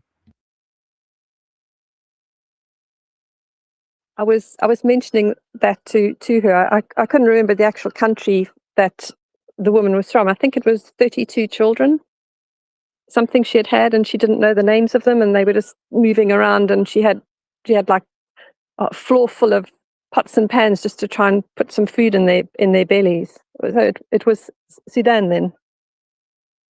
So absolutely fascinating, that, because I was saying to her that, when she mentioned that she had lost 3 of her children, and just saying that, I said, and other races can just pop them out, just like 5, 10, and no trouble at all. It's really is not fair. And she didn't. It was nice that she didn't kick back from that, and the conversation continued. So it was a pleasant surprise, put it that way. That is a nice surprise. It is a pleasant surprise. I think that Yeah. if Louise in person a year ago, and some others on my channel, they would have pushed back against that. Even if they didn't hear, they would in person, because Louise would push back against my gingy jokes. She'd always mention a neighbor kid that was a ginger and say he's so brilliant and make a point of it, thinking she was getting a dig at me or something, was Louise's way. And I don't think that she was someone that, maybe that was part of the reason she left. I'm sure she had many reasons in her mind, but some of those ones that left back then, I think it was because I started to really get into talking about the darkies, not just with Black Jesus, but all of that stuff. Okay. So maybe she has some white guilt issues. Maybe she has some issues thinking we should be feeding these Africans for eternity as they outpopulate us and spill over out of Africa all over the world. And it's a war against white people, and it's as obvious as it gets. I don't feel sorry for the ones that don't get it at this point, Wendy. Like, if Louise doesn't get it, she said she was shocked when she went to a mall and she was the only white person. She thought it was, essentially, she was saying to me with a slap in the face of disrespect, "I didn't believe you, Stephen." She didn't say that in those words, but essentially she was saying, "I really didn't believe it until I saw it right where the closest city or some other city that she drove to, and she noticed that she's being replaced. I am telling the truth. Yes, she obviously didn't believe you, because she shouldn't have been surprised. She should have said, "Oh, I saw it this morning. I hadn't," rather than saying, "I'm surprised." She also didn't have much of a sense of humor. I noticed in the comments it was always quite serious. So she probably didn't like all the Tig and the Tiglet jokes. And oh, well, If she didn't, I'm glad she left. If that was the reason, I'm actually glad. There was another one yeah. from, I think it was New Zealand. I don't think she was from Australia, but she was either from Australia or New Zealand, and she was a darkie. She was, I don't know if she was 100%, but she was part Aborigine. And she left around that time as well and started to get nasty in private with me. Oh, Yeah.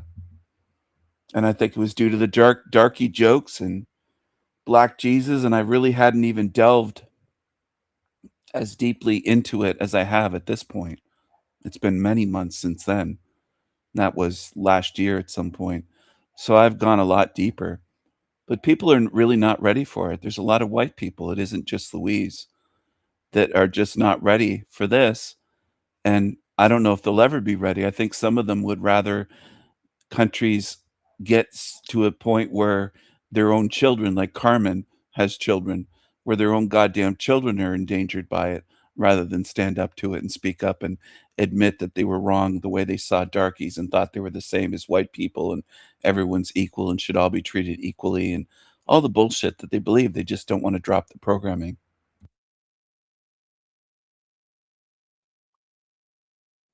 yes, because we are not equal. It's not possible, and we are so different. And it's not like a different where you might like a chocolate cake, or someone likes a vanilla cake. A vanilla cake, or someone likes a lemon cheesecake. It's not a difference like that. It's a difference that affects your whole lifestyle, your safety, and also your long term spiritually. It's a massive difference. And not being able to laugh at things, that's been a definite decline. I can know in the way the realm is moving. You probably remember, like in the 70s and 80s, there used to be jokes. You'd make a joke about like a French person coming in, and it would be something to do with, say, their food, and then the German would have something to do with timekeeping or efficiency, and like the Italian would be talking with the hands. Europeans have always been able to make jokes about ourselves, and that's like the art of humor, is to be able to talk in a way that you're including yourself in it. It's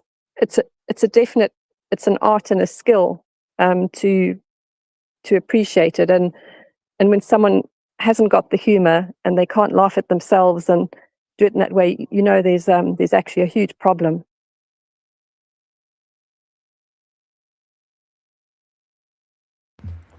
I agree. Sorry for eating as I'm doing this. I'm still munching on breakfast. I do agree with you. And it is a huge problem. People like Lion Sword, Green Wizard, Little D comes to mind. Mushroom, Louise. And there's a bunch of them that you don't see laughing at anything or laughing at themselves.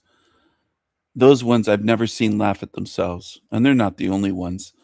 I don't think Jack Talcott has a real sense of humor. I think it's fake. And he's not the only. Again, it's a long list of them on YouTube that have channels that are that way. They don't have a real sense of humor.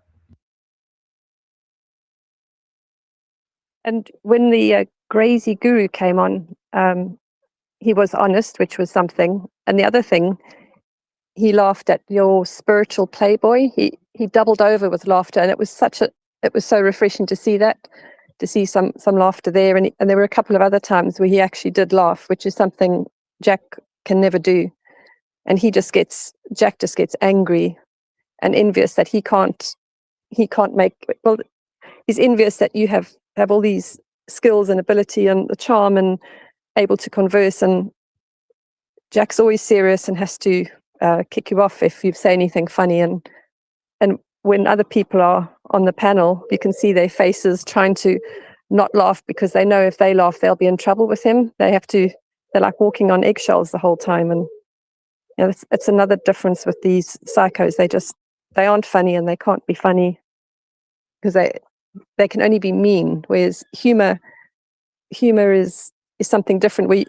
It's like the British people used to have they called it like a dry sense of humor, where they'd make jokes. We would make jokes about ourselves, and that is something that my husband and I we were talking about, that people don't laugh anymore, and he and I have we have a good laugh at home, and it's fun because and that is when I met him, that was one of the really appealing characteristics, being able to laugh with someone. So I'm waffling now. I'm just letting you finish your breakfast. So Thank you. Yes, it's very attractive to a lot of women. They find humor to be attractive and appealing, not forced humor, not fake, just someone that naturally has a good sense of humor. See, men sometimes take it the wrong way, or young men will say that they have to work on it. Maybe you could develop it a little bit, but some people just don't have a real natural sense of humor. They don't find things funny. They don't naturally come up with things that are funny on the fly, or make fun of things in a, as you said, in a non-mean, non-cruel way. And I think humor is very important. I think humor indicates something to do with the spirit. And I do think that different European ethnicities might have slightly different senses of humor, but we can usually all come together and laugh in the same room or at the same table. A German, a Frenchman, an English person, a Swedish person, if we all share a common language.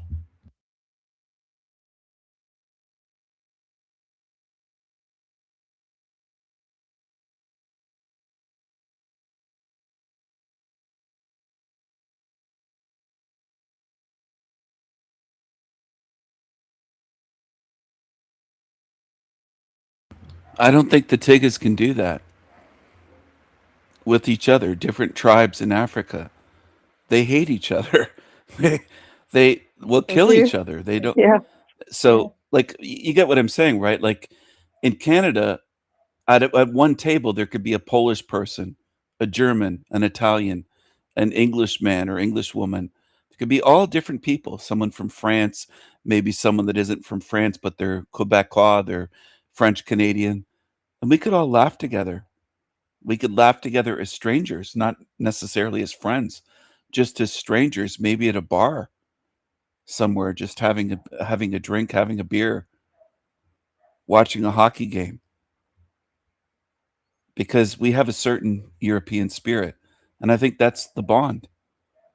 Everything is downstream from spirit, including humor. And I think our sense of humor, again, the British have their own flavor, the dry sense of humor, and British people are unique, but we also share a common bond, a European bond in spirit. That's what I think. I think that's part of it. And certain others in this realm. For example, that Tigger that was on my channel, I told Gracie that I even have darkies on my show once in a while. I'll Yes. talk with anyone. I'll even talk with a darkie on here. He thought I meant a dark spirit. I said, from Yes. South Africa. I said, oh, you mean your skin color? Yes, I'll even talk with a darkie. I'll talk with anyone. And that darkie Benedict, he didn't find what I was saying funny. He didn't get my sense of humor. It went over his head, I noticed when he was here. I Yes. kept asking him to sing, and he said he's not here for that. He didn't want to get into, he didn't want to laugh. He wanted to be serious. And there are other races. I've encountered some Asian people, Chinese people, I don't think would get my sense of humor for the most part. Now, there might be a Chinese American or Chinese Canadian person that might, if they've been in this country long enough with this culture to understand. But straight from China, I think they would probably understand my sense of humor if they understood English about as much as that Benedictus did. He didn't get it. He didn't get what I was doing. He'd just say, "No, no, I'm not here for that," and no, no, and he just wouldn't play along with anything. I made various attempts to open him up and get him to relax and have a good conversation, and it isn't possible. And Yeah. there's Tiggas that are way worse than him in various countries, maybe in Sudan or Nigeria, that just would be angry and anti-white, and there's no reaching them. There's no having common ground, and that's why I think we should be apart. I don't think we should be living with them, helping them. I just think they should be left to their own devices. We shouldn't be in the same countries with them. They are so different from us that, as I've said various times, it's like the difference between a snail and a great big huge bird with a huge wingspan. The snail's never gonna fly. You can't change them, and I can't change tigers, and neither can anyone else. They are what they are. They'll have a litter of tiglets. They'll have 15 or Yes. 20 little tiglets that Yeah, they well, can't even feed. Now, what white people do that in a country that, let's say, that doesn't have welfare? I know there's some trashy white people that will do. I realize they're the exception, though. They're not the rule of society, and they're looked down upon by other white people, for the most part. By middle class and wealthier white people will view them as trashy if a white person does that, just like white people do not support murderers. But Tiggas do. If the murderer is black and they killed a white person, the Tiggas will support that black murderer. I don't see white people doing that. I can't think of an example where a whole group, hundreds of thousands or millions of white people, supported a white person that's a murderer, because white people have a sense of morality. They're against murder. yes, absolutely. And white people don't go, "Oh, you're white, so we're going to forgive you." We don't see color, we don't see race. The generosity and trying to see the good in everyone and judging people by their behavior. That's how we are. Whereas the other races are absolutely obsessed about their own little clubs and groups and privileges, and they're not changeable. And old Benedict, he didn't even sing. And I mean, you tried everything to get him to laugh and have fun, and he could have just come up with a tune. And it just shows what he really is. If because it's not like you're difficult to chat to. You can talk to anyone about any topic, and you're also playful and fun, and you know how to lighten the mood when people are if they're serious or upset. So it wasn't from lack of you trying. It was just like a snail. A snail has no interest to flying, and the eagle shouldn't even be trying to help the snail. The snail won't appreciate it for a start, and will just slime all over the eagle's nest. Yes, a slimy ticket trail. Ticket trails instead of snails trails. Yeah, I agree. I did try with him. I tried with that Tigger. I tried to open him up and try to get You him did. You did. to relax and sing, and he wouldn't even admit that he sings on his channel. Once in a while, he'll open one of his videos singing along, and he just wouldn't do it here. He wouldn't get into it. But white people will hold each other accountable, including family members. If one of my family members, even when I was growing up, if they did something wrong, I wouldn't be thinking, well, they should get away with it because they're white. One of my sisters shoplifted. I thought that was bad. I thought that she deserved to be in trouble because it's wrong what she did. And I think we have that sense. It's not just me. I don't think I'm the only one that has that sense of justice, fairness, right and wrong. Whereas Tigges would say, well, white society oppresses us. If my brother or sister stole shit at a store and walked out with it, so be it. Screw them. It's probably a white store. It's probably a chain of stores owned by a rich white man. Good for them to steal. They'd applaud and pat their Tigges sibling on the back, or their cousin, or whoever, not just with stealing, but with murder and all kinds of stuff. I mean, they seem to applaud it. They are different than we are, is what I'm getting at. I know Wendy understands this, but I want to drive this point home to the audience because there are people that tune in here that just can't seem to accept the differences. And it's not just cultural differences, it's racial and spiritual. And I'm willing to say those words, whereas other channels won't. They'll talk about culture. They'll never say race. They'll say cultural differences, culture, culture, culture.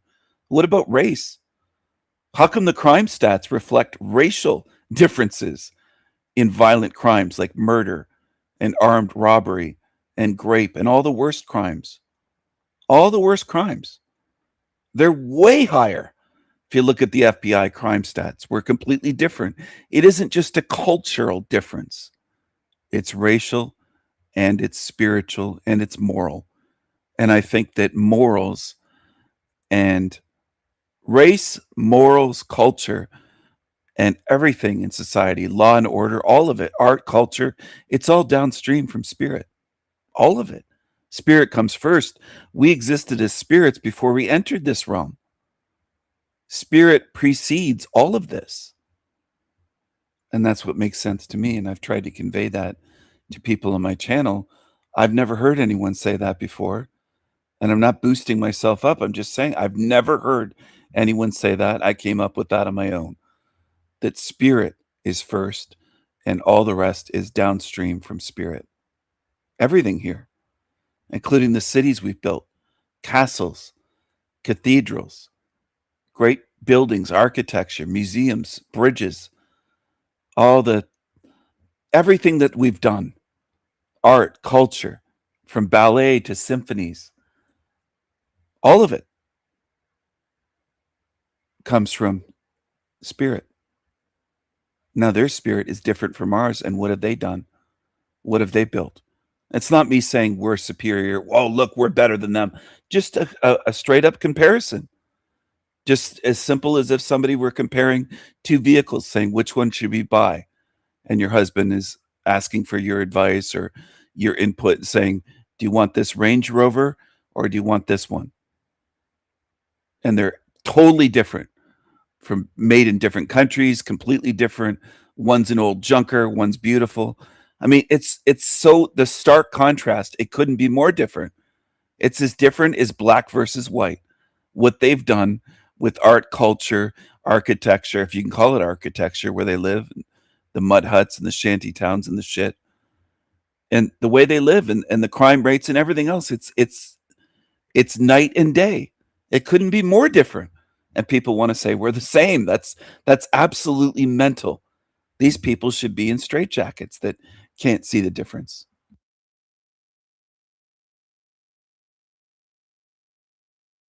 They should be in straitjackets. And you're saying everything is downstream from spirit explains so much. It's like the central piece to a whole puzzle, and from that everything radiates out from it. Their behavior, why they've never achieved anything beautiful, the way they behave, their destructive tendency, their inability to appreciate what other people have slaved and sacrificed and toiled. Just the absolute disgusting, vile, their violence, their anger, their hatred. And I learned from you that it's been 400 years they've had in America to integrate, and if you can't do it even in a couple of years, there's no chance. And even a sort of someone who's retarded, you could say, okay, 1 or 2 generations would be plenty. But that's an experiment that's gone on for so long. The only logical explanation is their spirit, because it's not the meat suit, it's not the lack of money or effort, and they definitely shouldn't be mixing in with Europeans. It's never going to work. It hasn't worked, and if they're just left to run amok, everything will be razed to the ground, and it'll have to be started from scratch again, and that would just be so awful.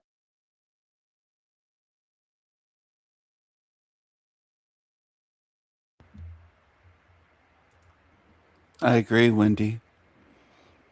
Some people realize that Europeans build and they destroy. And it is true. They destroy cities, they ruin whatever's built. And not just cities. If we gave them the most beautiful cities on earth, let's say Vienna, Austria at its heyday, or Paris, France, or London, England at its most beautiful, let's say in 1955, might have been close to its peak. The footage I've seen, it looks like a fairy tale. And I'm not exaggerating. When I look at the footage of London, England in the 1950s and even into the early 60s or before the hippie stuff, I would say, before the hippie movement. And even then it was so much better than now. It doesn't even look like the same realm. I'm not saying it's fake, but it looks so much everything's better. It just looks magical compared to now. These cities, these great cities that I would have visited them back then in a heartbeat. I would have said, let's go on a plane and let's go right away." If I would have seen footage like that and it was available to go visit somewhere that looked that way with the plays and the parks and just beautiful parks, and there was no rubbish anywhere, and there were no one was going around stealing cell phones, and there wasn't violence, and it wasn't trashy, and there weren't tiggas, and there weren't dozens of languages. Did you know that Toronto's the most multicultural city on earth at this point? Toronto, Canada, with the most languages spoken. I didn't I didn't know that until you mentioned it, and it's absolutely shameful. It shouldn't be like that at all. It shouldn't. It's like going to a foreign land, going into that city. It's like you're leaving Canada and you can't understand hardly anyone because they don't all speak English. You hear all sorts of languages spoken just walking down a street, let's say in the financial district on Bay Street where the great big skyscrapers are, and there's law firms and just big business there near uh, Central Station. Trying to think of the name of it, but it's the train station and bus station. It's right in the area of Bay Street where all the great big financial district is. You just hear anywhere though. You just hear all these languages spoken that you can't understand. You're in a foreign land because it's over 100 languages spoken in that city. It's just it's a multicultural, multi-culti hellhole is what it's been turned into.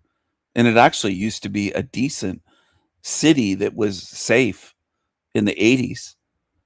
It was actually a safe place to go there, to go to watch a hockey game or go watch a baseball game. I avoid it like the plague. I don't ever want to go to Toronto. The only time I go there is if it's something that I can't handle other than going there, or I have to do some business or sign legal documents. Union Station. RI is here. Thank you, RI. I couldn't think of the name. Yes, it's called Union Station. And it's just down the street from some of these great big buildings in the financial district. And it's hustle and bustle, but it's all these languages. And I just can't stand it. The energy of it makes me sick. It's hard to explain, but I grew up in a small place in the country, and most of Canada doesn't feel like home anymore. It's been destroyed. It's been taken over. And it's foreign. And it's accepted and celebrated for the most part. Did you know that in Toronto, I don't want to give out too much trivia here, but while we're on the topic, the Pride March there is one of the biggest, I think, in the world. It attracts millions of these LGBT, and it's like 4 or 5 times bigger than the Santa Claus parade that they have every year. It's been going on for many decades. Pride is just way bigger than that. People care way more about going to these pride marches and parades to celebrate degeneracy and freaks. It just makes me sick. I mean, it's not even the country that I grew up in. That is sickening that freaks should be that there should be so many of them and supported by more. I mean, your pioneer ancestors that worked so hard to make a new life and bring safety and comfort and security from all the wild animals and the extremely harsh climate. If they'd known that generations later that there'd be all these retards and freaks and degenerates running the show, they'd be absolutely mortified. And it must be so awful going to a place where it should be your own kind, and you go in and there's just a babble and a stench and the smells, and I mean the kind of disrespect you have to have for a country to go in and then to not even learn the language. And it's not like English is the most difficult language to learn either, or that it's completely obscure like learning Welsh or Gaelic. It's so easy to learn. You could learn from movies, and there's all sorts of ways you could be improving your English and making an effort to adjust. And anyone who's not speaking, it shouldn't be there. It should be, you can't even go there unless you can do a certain basic level of maths and the country's history. And I can remember when there were South Africans trying to leave South Africa and go to America, the hurdles they had to go through before they could get their green cards. And it was never on my bucket list to do that, because I have a British passport, but they really had to put work into it to get in, and then work really hard and pay taxes, and now just to have the doors open to riffraff and criminals and thugs, and it's so disgusting. The only word for it is that it's evil, and knowing that it's been done by design, that's really helpful, because everything makes sense knowing that. So I'm very, very glad that I found your channel, and also your teaching style is so clear. It's just been really helpful. So thank you. You're welcome, Wendy. And I'm glad that it is clear to people. The Finkelsteins of YouTube, and he's not the only one, I'm just using him as an example, would say that I focus too much on what's going on in Hell Realm. But a lot of people aren't aware. They think this is happenstance, that this just happened naturally or turned out this way. No, it's all evil by design. From the multi-culti takeover, that's by design, to everything else that's going on here. They planned this. It's more than a clue. It reveals that this is a hell realm ruled by evil. And I think it's very important for anyone to understand where one is. Just like the labyrinth scenario. We're all in a labyrinth. Some of us know we're in a labyrinth of confusion, lies, misdirection, evil around different corners. We know it's set up and built to be this way. Others don't. So what are their odds of getting out if they don't even know that much? So they could be critical of me, these creatures that haven't come close to doing what I've done in studying and revealing this realm, exposing it. But it's very necessary to see where we are and how it works, and to be solid on that. A lot of these YouTubers are leftists. They'll call me racist and say there's nothing wrong with multiculturalism and this and that. They don't see the evil in it. So how good are they as teachers on YouTube when they don't even see the goddamn agendas of evil in this hell realm? That would be my question to people, not just to Wendy. Wendy can answer if she wants to, but anyone else that's here tuned in right now, and anyone that sees this in the future, I want you to ask yourself, what are they going to teach you if they can't even see the evil of white replacement and our country's being taken over, and are calling me racist? These other YouTubers that claim to be truthers or truth speakers, they don't see the evil, much less reveal the evil the way I do. I've said all along, they're not on my level, and they don't care about real truth. They don't care that we're in an anti-white system, for example. They'll never say that on their channels. Not once, much less for months or years, the way I have. They're not going to expose agendas. They'll just talk about certain topics, and all they do is copy what I've said and take it from here and put it on their channels. Look at all the agendas I've exposed. from feminism to anti-white to the multi-culti stuff, on and on and on and on and on. It's a huge list if you just went through my live streams and videos. The things that I've covered in 3.5, almost 4 years. It's a tremendous amount. And I'm not saying that to boost myself. I'm saying it had to be done. People have to be shown what's going on here and that it's designed to be evil if they're going to understand where they are. And it's important to understand where you are if you ever want to get out of here. I mean, this just makes perfect sense to me. If we were all locked in a goddamn room together and people were denying where we are and they had amnesia or something and couldn't think, and I was the only one that could remember, I'd be trying to tell them this is where we are. And we have to get out of here to get free. We can't stay here and settle for this shit. Anyway, I know what I'm doing. It's just unfortunate that so few in this realm could seem to understand what I'm doing. There's so few. And on YouTube, they just label me, and then people go along with it. Oh, yeah, he's racist.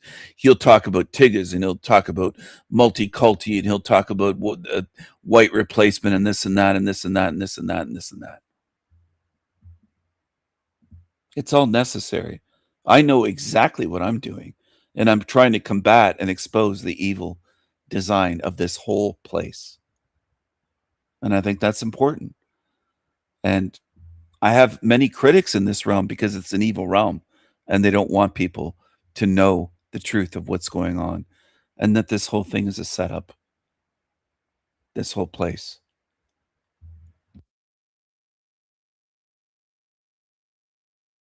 Well, the fact that other YouTubers don't talk about it, it either means they don't know, which means that they can't help, get out, or else if they do know and they're not talking about it, it makes them evil. So in either case, it's a waste of time and dangerous following them, because they'll just waste time and add to confusion, which means it's instant recycling. So, and their sort of leftist ideologies, they're so anti what the Europeans have built up. It's all very, very evil, and the fact that they get promoted and are allowed to get away with things that normal people can't, let alone decent people, it just shows that the whole system is run by and rigged by evil to keep good spirits in here. And like in the labyrinth, if we're stuck in like one little section of the hedges, and you mentioned a lawn chair yesterday watching a TV screen, which was a really good picture. And if there's some beings sitting there watching the TV and you come and say, this is a labyrinth, we need to get out of here, and they're like, no, and they're just staring at the screen, is you're trying to say, no, you can actually get out. And I've got that picture in my mind of what you're trying to do, and also that the labyrinth, as you say, is bigger than the United States. It's absolutely huge. So the YouTube is creating the sort of addictive kind of the programming that they're doing, and the audience are loving consuming it, and they all belong here and will continue lapping it all up.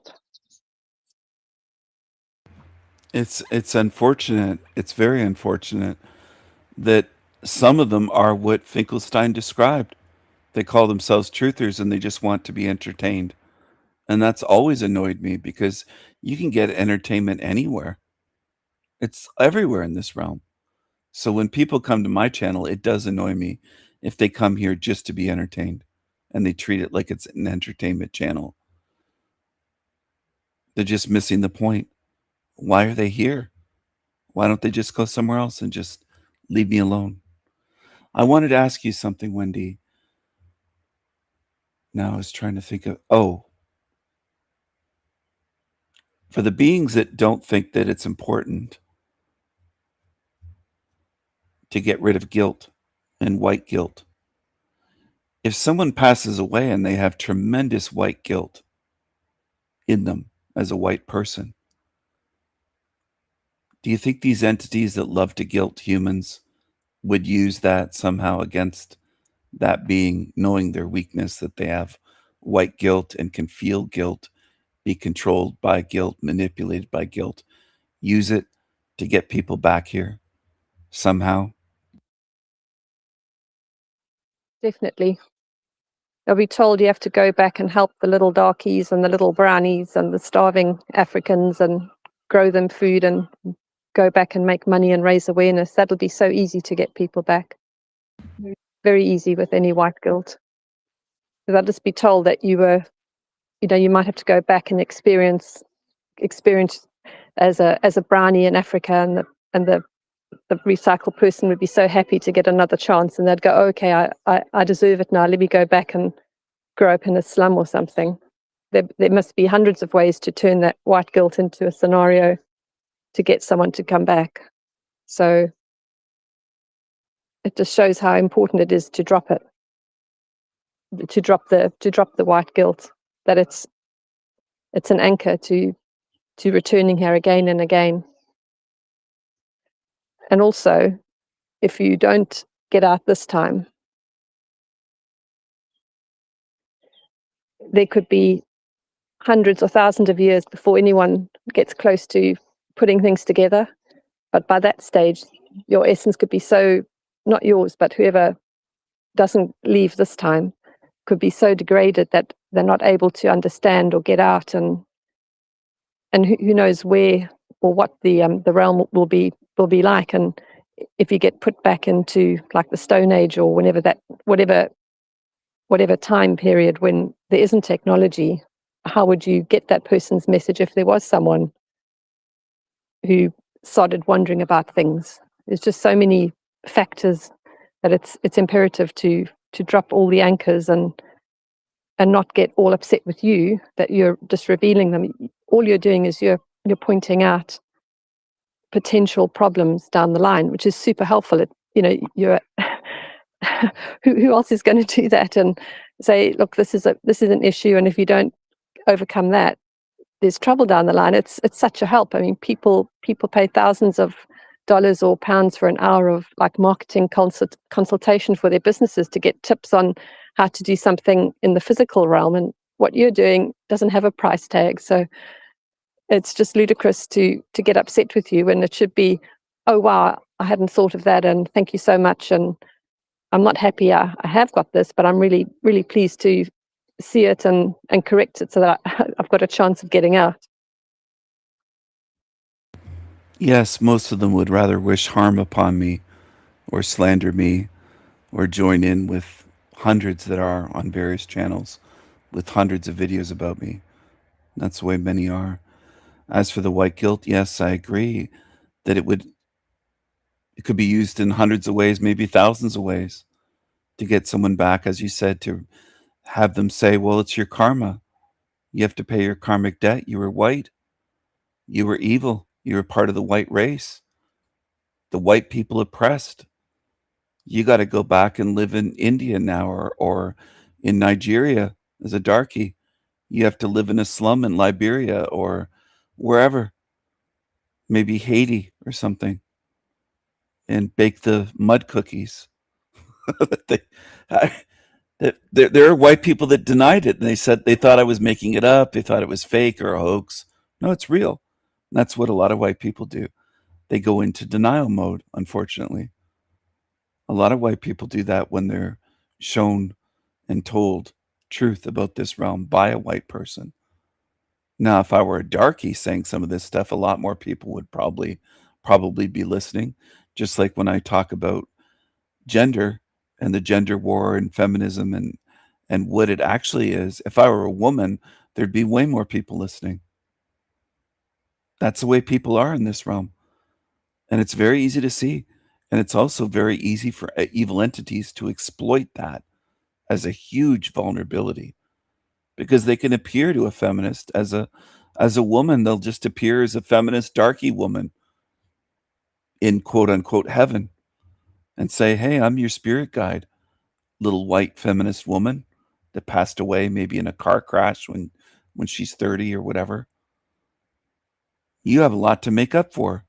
You had white privilege and female privilege and white female privilege. You should have done more for darkies that are oppressed black women. You didn't do nearly enough. and just use it against them just so easily. As for dropping anchors, I wish people would work on that. I think this Wendy's dropped off, got disconnected. Hopefully she comes back when she gets a signal again. It's her connection. I wish people would think more of this as an opportunity. This might be a window that we're in currently, where it could be now or never. I have the feeling that it's now or never. Windows can be closed. As Wendy said, they could be reincarnated into the past. I've spoken about how time works in this construct, in this sewer matrix. It's fluid. You could be reincarnated in the past, the next day, or far into the future, anywhere in between. The future might look like the Stone Age. They might reset this realm to the point where there is no technology, no smartphones, no computers, no internet, no electrical grid. Think about that. Take that away, and what do you have? You wouldn't have gasoline cars. You wouldn't have ways to recharge electrical cars. You need electricity to run gas pumps at petrol stations, gas stations. You shut down, get rid of the electrical grid and get rid of computers and the internet and cell phones. And it's a lot closer to back in the Stone Age. They could reset this realm and put you into the Stone Age. Then what chance do you have of realizing what this is?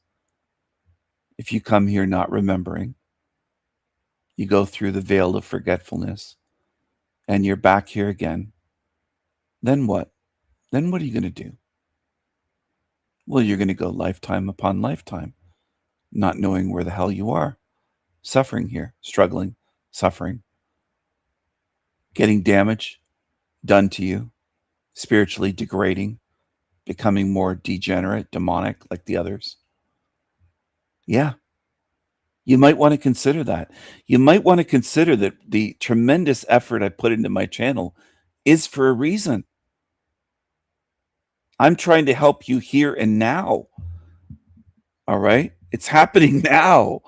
I'm not thinking that, oh, if you miss it this time, you'll get out your next lifetime. Maybe it's imperative that you get out this time. Maybe that window might close on you and get locked and sealed. I'm not saying this to scare you.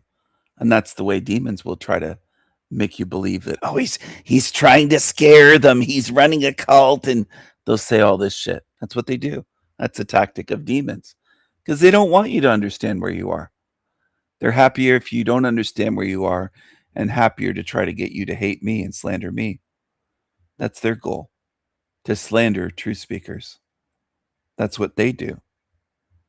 They want you to slander truth speakers like me. You're welcome, Wendy. Did you get disconnected?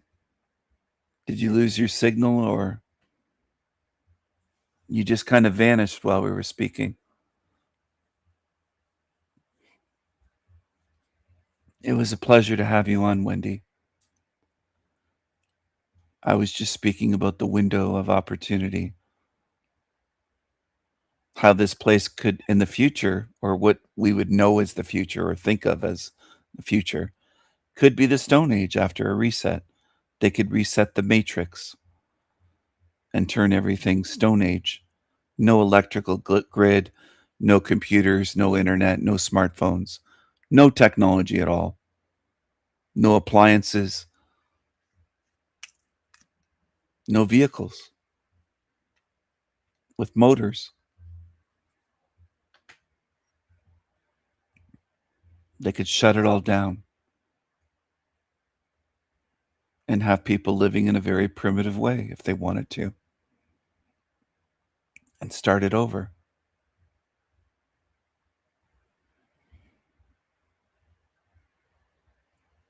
All I'm trying to convey with that, with mentioning that, is the importance of looking at things here and now while we're in this lifetime, if you want to call it a lifetime. and understanding as much as you can, dropping the guilt, the white guilt, and other guilt, other forms of guilt. I want people to drop that. If you're a good spirit, if you're an evil demon, if you have guilt, which many of them don't, but if you do, let it eat you alive. I don't care about demons. I'm talking about good spirits, good beings. Drop the guilt. Now, if you hurt people, you should be making amends somehow. It's a little bit more complicated than just drop the guilt at that point. But if you're a good being and you just feel a sense of guilt for this and that, like white guilt, you shouldn't have any white guilt at all for your people, your ancestors. Zero white guilt. Zero. Zero. You should have pride and be thankful and grateful instead of having white guilt. Yes, I do this out of care. I'm trying to help people.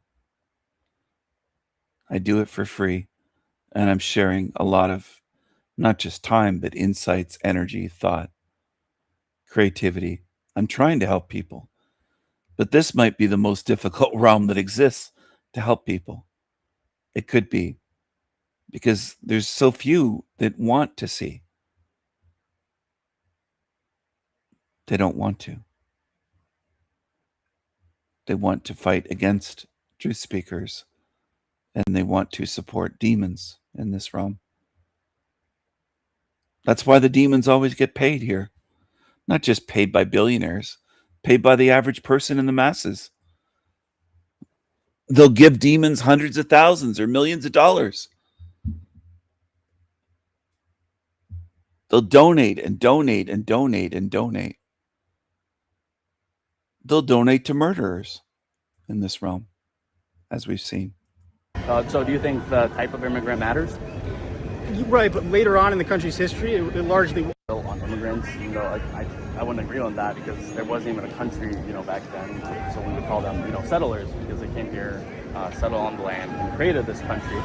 So do you think the type of immigrant matters? Right, but later on in the country's history, it largely had a lot to do with immigration, with Ellis Island and stuff like that, with people pouring in. So right not at the founding maybe, but later on I think it had a fair amount to do with it. But your question was what kind of? Yeah, it doesn't matter what kind of immigrants. Should we prioritize certain immigrants? Well, yes, of course. The United States has, one of the best parts of the United States, it's kind of like a magnet for people around the world. We have a system that people like in many ways. In some ways, not so much, but in some ways we have a really great system, so it attracts people. For example, it attracts people to our universities and stuff like this. You want those people to come in. You also don't want to kick them out once they graduate. You want them to become part of the society, a lot of them, and really kind of help the economy and stuff like this, rather than just educating them, kicking them back out and stuff like that. So I do think that we need to be we need to be smart about immigration, but I think that we need to look at both. I'm going to jump in here. Finkelstein and Mushroom and Derek and all these sorts of channels, they're leftists.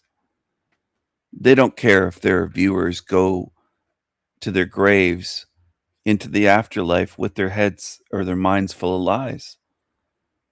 I do care. I don't want people passing away full of lies and deceptions.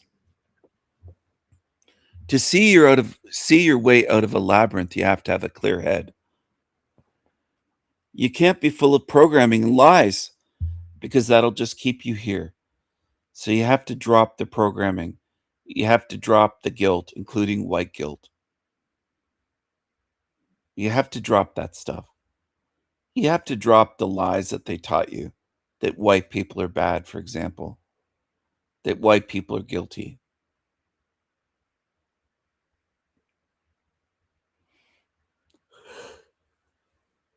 Yeah, excuse me. It's also, that's not all. I mean, it's so much that I could speak for hours on it. And I am starting to get sleepy, but drop the lies of all sorts of things like fake space, the fake Cold War, fake moon landings, fake International Space Station, fake planets that are round spinning balls they claim you can land on and walk on Mars. It's all lies. Now, it gets easier when you drop the lies to see the truth, because the lies cloud your vision. If you filled up a great big glass or container full of molasses, are you going to be able to see through it? Black molasses? Probably not, right? But can you see through the glass if it's pure spring water? Well, of course, it's clear. You have to clear your mind of the lies. And most people, they don't like to hear this, but they're walking around with their mind is full of lies. It's full of lies. Full of lies. Yes, for sure. Definitely, Wendy. We'll enjoy continuing this conversation on another day on this topic. Absolutely. There's so much to talk about on this topic. And a lot of people just walk around with their heads full of lies. They think feminism is good. Now, why am I getting into this? Some people are very confused. They'll say, why does this matter? Because you don't want to go into death when you're already a brainwashed zombie. Do you? I don't. And I'm trying to think, why would someone want that? These leftists don't care if you go into your grave with your head full of lies, your mind full of lies, and you're on your deathbed and you're just primed for the pickings. Do you understand what I mean? You might as well be a chicken at a shooting range at that point, because you're full of lies.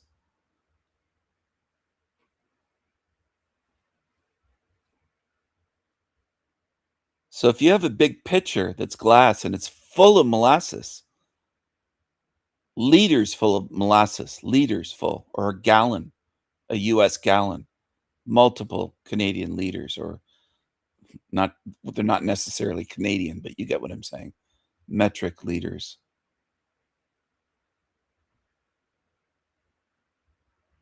Anyway, you can't see through it. It's dark, very dark, sticky.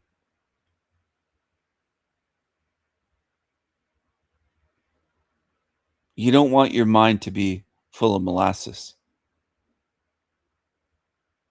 You want to be clear thinking. Why do I say that you want that? If you want to get out of here. Of course, I'm kind of assuming that people that are paying attention here want to get out one day and don't want to get recycled and do this again and again and again and again and again and again and again and learn nothing spiritually, just get degraded.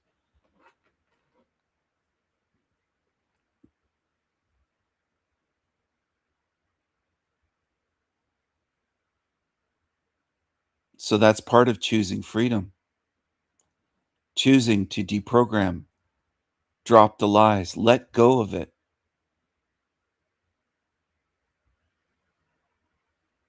Let go of the junk. Let go of the guilt. Don't walk around in a farmer's walk, hanging on to two big heavy weights, one in each hand, walking with a big heavy weight in your left hand, one in your right hand at your side. Instead of 2 buckets of milk, you're walking around with heavy steel weights. You don't want that, do you? Just let go. Drop it. Now, evil wants you to go into your death hanging on to lies, weights, guilt, shame, lies, programming, psyops, agendas. They want you believing what they programmed you with here and going into death with all of that, weighing you down. More than baggage, garbage. It's like you're a filled up garbage truck, a trash truck, rubbish. Why would you want to carry that into death? How does that benefit you? How does it help you get freedom? Well, of course it doesn't. One person asked me on a recent video, I saw a comment that I haven't responded to yet, asking how to deprogram themselves. This is a level that truthers are, so-called truthers are at on YouTube. They don't know what they're doing. It just doesn't come naturally to them. They can't think, well, I should look into things and and drop the programming. Look into nukes and see that they're fake. Look into World War II. Look into the Cold War. Pay attention on Steven's channel when he shows how fake this shit is, and deprogram ourselves. They just don't get it. There's people that come to my live streams that don't know what I'm talking about. They want to start talking about the Bible and Jesus and have debates on who wrote the Bible and useless shit that there's a million mainstream channels on YouTube you could go to talk about that. Why would people bring that up here? Not tonight or this morning, but other days. Why? And it shows me something about these people. It's annoying, but it's beyond annoying. It's revealing. It shows me what level they're at, and it's not the level I want them at. I want them to do better. I want them to take that baby truther shit and drop it and say, I'm coming to Steven's channel to learn. I'm not going to ask him about Jesus and the Bible and who wrote the Bible and blah, blah, blah, blah, blah, blah, blah.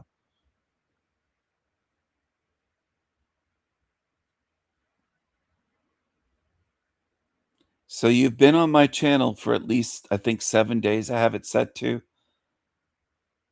And you come in quoting someone. Vox. You must have been subscribed to my channel for about a week, right? You had a chance to watch a week's worth at least, if not more, live streams. You could have watched multiple a day to get a sense for what my channel's about. You didn't just subscribe today, and you came in here with this. Interesting. I don't know who Marina Karlova is, and to be blunt, I don't care. And are you missing my point? You learned nothing about my channel in the time that it took you to be subscribed to be able to type here. I gave you a week. I know you didn't watch everything. You don't even understand what my channel's about. You must have been subbed for over a week to be able to type right now in my chat. You could have gotten a sense for what my channel's about. You didn't make a great first impression quoting someone. What is said there makes sense. So what? Even if you think it makes sense.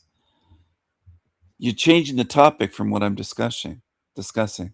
So what do you want? I want you not to be rude, not to spam my chat, to get an understanding for what my channel's about, rather than coming in with some lame quote.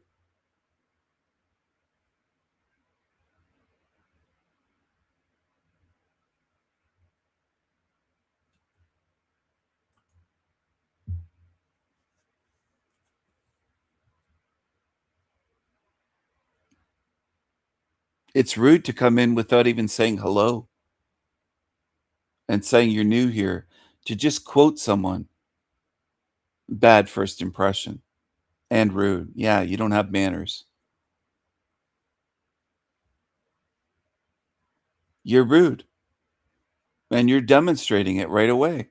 You had a chance to learn something for a week before typing, and this is what you came up with. Not impressed. You made a shitty first impression. Forcing. What are you talking about? I read and respond to my chat as I'm live streaming, as I'm speaking. You would know that if you paid attention for the whole week that you had before you were allowed to type here. You don't have to say sorry. I just don't want you here.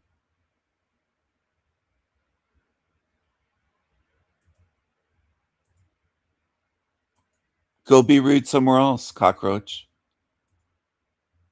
You had a week to figure something out before typing here. But you show what you are.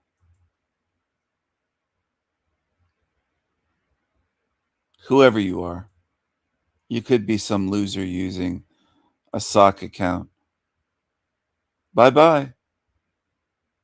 I don't want you here. You wore out your welcome in minutes. Good riddance. Hello, Gary. Hello. Goodbye to Vox, whatever that was, whatever that creature was. I think it must have been a creature. I don't get as many chances these days to send them off properly.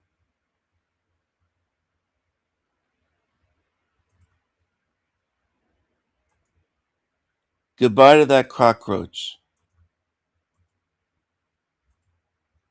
Good riddance.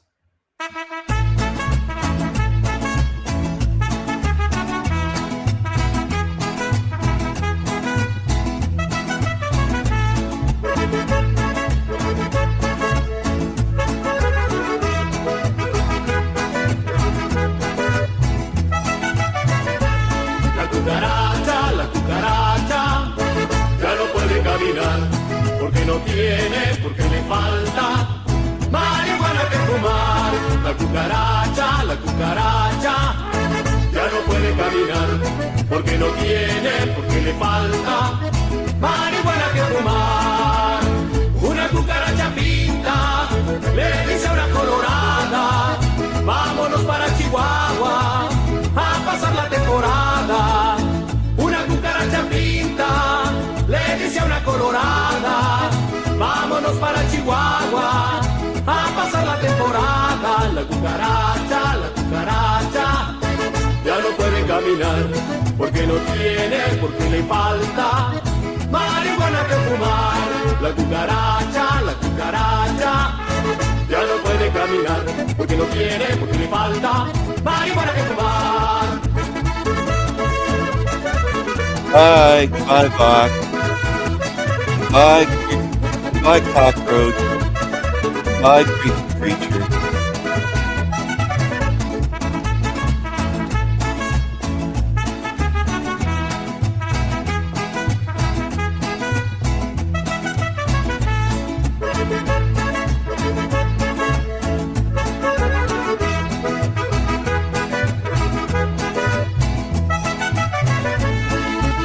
Ya murió la cucaracha, ya la llevan a enterrar entre 4 sopilotes y un ratón de sacristán. Ya murió la cucaracha, ya la llevan a enterrar entre 4 sopilotes y un ratón de sacristán. La cucaracha, ya no puede caminar, porque no tiene, porque le falta marihuana que fumar. La cucaracha, ya no puede caminar, porque no tiene, porque le falta marihuana que fumar. Beautiful. Just beautiful.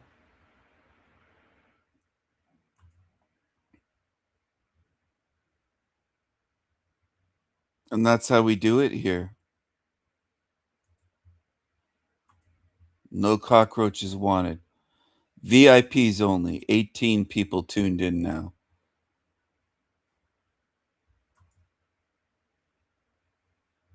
No creepy creatures wanted.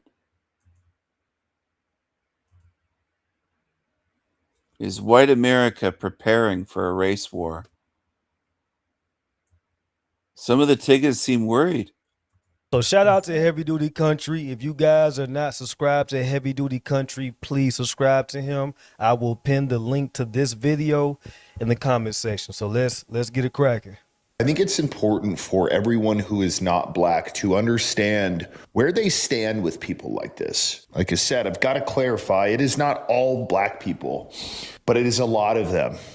That's it. I don't live in a very big town. I have to drive a while to get groceries. But even when I go to a little bit of a bigger town to get groceries, this behavior still happens. There are dudes walking in, sagging their pants, talking like they just got out of prison or talking like they're in a damn rap song, and nobody fucking wants to be around it. So if you embrace your culture, that's great. Yeah. Do it. But then don't be the people who are like, oh man, White people don't like me. No fucking shit, man. No fucking shit. It is hate speech, whatever, but I hate these motherfuckers. It's time to start killing these motherfuckers. If we don't kill those motherfuckers, they're gonna keep killing us, and it's time for an eye for an eye. Fuck it, let's kill these motherfuckers. Truthfully speaking, we need more young niggas that's under the age of 17 and 16. Go fire these folk up.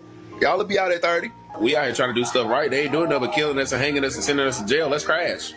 They're telling minors to do this now. I mean, that is the perfect reason why this is happening. I'm sorry if my camera's in the way, but y'all see it for the most part. Shit, don't be complaining. Everybody makes a joke of like, oh, you're black, so you grew up with a dad. I don't even think that's a joke. But if it is a joke and they did grow up with their dad, what was their dad telling them? Was he telling them this stuff? Oh, Grew up without a dad. They grew up without. It's over 80% at this point of darkies without fathers. They're raised by single mothers. They don't know their fathers. son, you're under 18, so just go run this bag up the street for me, and if you get caught, you're fine because you're not 18. Where do you think they learn it from? Oh, we got more though, folks. Fuck that nigga Austin McCall, man. Fuck that nigga Austin, man. If you black nigga, you ain't smoking on Austin, fuck you too. Today we smoking on Austin, nigga. Fuck Austin. Glad your ass dead, nigga. I'm mad as a motherfucker. Free Carmelo. And fuck that nigga. Good thing he is dead. It's very interesting. Why are y'all calling white people the N-word? I would say it, but I don't know how YouTube's going to feel about that. But why are y'all calling us the N-word? Do we look black to you? Do you mean the nigga word? Nigga? See, this guy covered in tattoos. This white guy's afraid to say nigga because I guess he has a big channel. He's worried about what YouTube might do. Nigga. No? I thought it was like a cool word that y'all just call each other. But now you're calling it to us? So Nigga, what does nigga. that mean? Does that mean that we can say it now? I mean, nobody actually gives a fuck. The only time y'all... That we can say it now. This guy, what are you talking about? Do you need black people to tell you it's okay what words you can use? This is what I see. I see a lot of big pussies out there. That we can say it now? What are you talking about? You gonna ask the darkies for permission? Y'all do anything about it is when somebody is weaker than you. So what's the deal? Because I'm confused on that. I really am confused. Did something change? I'm going to answer that question the best way I can, right? Yes, you can say it, just at your own risk. I personally, I don't give a shit, but if you look... He's got a pink comb in his afro. Yes, you can say it. White person, we let you say it. I'll let you say it. Look at this. Get the guy, like Heavy Duty Country. Yes, you can say it, just at your own risk. I personally, I don't give a shit, but if you look at the guy, like Heavy Duty Country, the guy that I'm responding to, I don't think many black folks would do anything to him if he were to say it. And just like he said, a lot of y'all pick on folks that are weaker than y'all. Y'all are very selective. Y'all might pick a geeky ass white boy and whoop his ass, but some weightlifting white guy, some linebacker, some football playing white guy, you know, an athletic white guy, y'all might let him pass, right? So yes, y'all could definitely say it, you know what I mean? But as I stated before, it's really at your own discretion because you got a huge sector. Them sector niggas will not allow you to say it. They will try to harm you in any way possible if you say it around them. You know what I'm saying? And that's just what it is. I can't control that. You can't control that. That's just the way it is, right? So yes, the answer to that question is yes. White people can say nigga. Every other race in America can say nigga. Just be careful who you say it around and be prepared to protect yourself if you say it around some sector niggas. Because if you say it around some sector niggas, I can guarantee a problem is going to happen. You know what I mean? So that's just the best way to put it. But ain't nobody messing with Heavy Duty Country. That's just They're not gonna fuck with him. Dig his ass up and beat his ass again, then stab him again. The fuck? Person that told me that they found Carmelo Anthony guilty of killing that bitch ass white boy. And honestly, Shaq, you can't really expect much in America. And then, look, folks, I got to put a window, I guess, over Austin Metcalf's face, because this guy by the name of the Black Tucker Carlson keeps making these memes where it's dead Austin Metcalf and Carmelo Anthony is choking him out. Probably some of the most heinous stuff I've ever seen. So what I did is I sent him a message, and the offer still stands. Come on my show, man. Come on my show and tell everybody on here what you think of us. What does it say? What does it say there in your bio? DM for a paid sponsorship. Fuck, man, I'll pay you. Look at this. He posted family of grifters on here. Oh, okay. They're grifters. They're the ones with the give, send, go after they murdered somebody. I'm gonna be real with you, heavy duty. I think you're wasting your time. You know, you're wasting your time trying to get somebody like that to come on your show because they only appeal to one sector. Remember, sector niggas.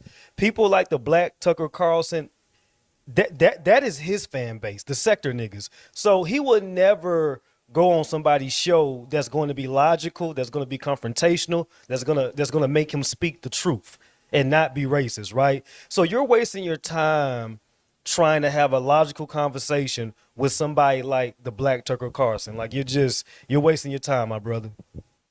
They stabbed somebody? Are you fucking stupid? And then he had the balls to post this. Seriously, to the Black Tucker Carlson Jr., come on my show. If you have this much to say, let's discuss it. Come on, man. You're Billy Badass online. It's not going to happen, brother. It's not. It isn't going to happen. This guy's getting emotional, being trolled by a Tigga. He just doesn't get it. He's in his emotions. And the Tigga's laughing. Not going to happen. Why don't we finish with this woman named Raya, I believe. I just found her online the other day, and she has a lot of great content. She's a woman who despises where the black community has gone with a lot of this stuff. And here's her piece, because I think it's brilliant. Think they're gonna win a race war, and I think that's really fucking hilarious because they don't realize how outnumbered they are when it comes to that type of stuff. Everybody is fucking sick of black people. Everybody is sick of black people. Who's gonna go fight for y'all on the fucking race war? Because it's not going to be black people like me. It's not going to be white people. It's not going to be the Mexicans, because they're tired too. Everybody's tired. The Asians are tired. How can every fucking race hate y'all, but y'all aren't the problem? It's okay to say that it's that are the problem. A lot of people are so afraid to say that it's the that are the fucking problem. Stupidity is just going to keep spreading even to the little nigglets that they have. They're spreading their stupidity through generations of nigglets. They're teaching them that white is evil. It's really sad how they have to convince themselves that black people are this and that, but what have y'all accomplished that is so this and that where y'all have to act like that? Peanut butter? Like, look at Africa. It's still a shithole because there's no white man there. Y'all are only successful here and in Africa because of the white man. I wouldn't be surprised if they won the race war, because what the fuck do y'all have to offer?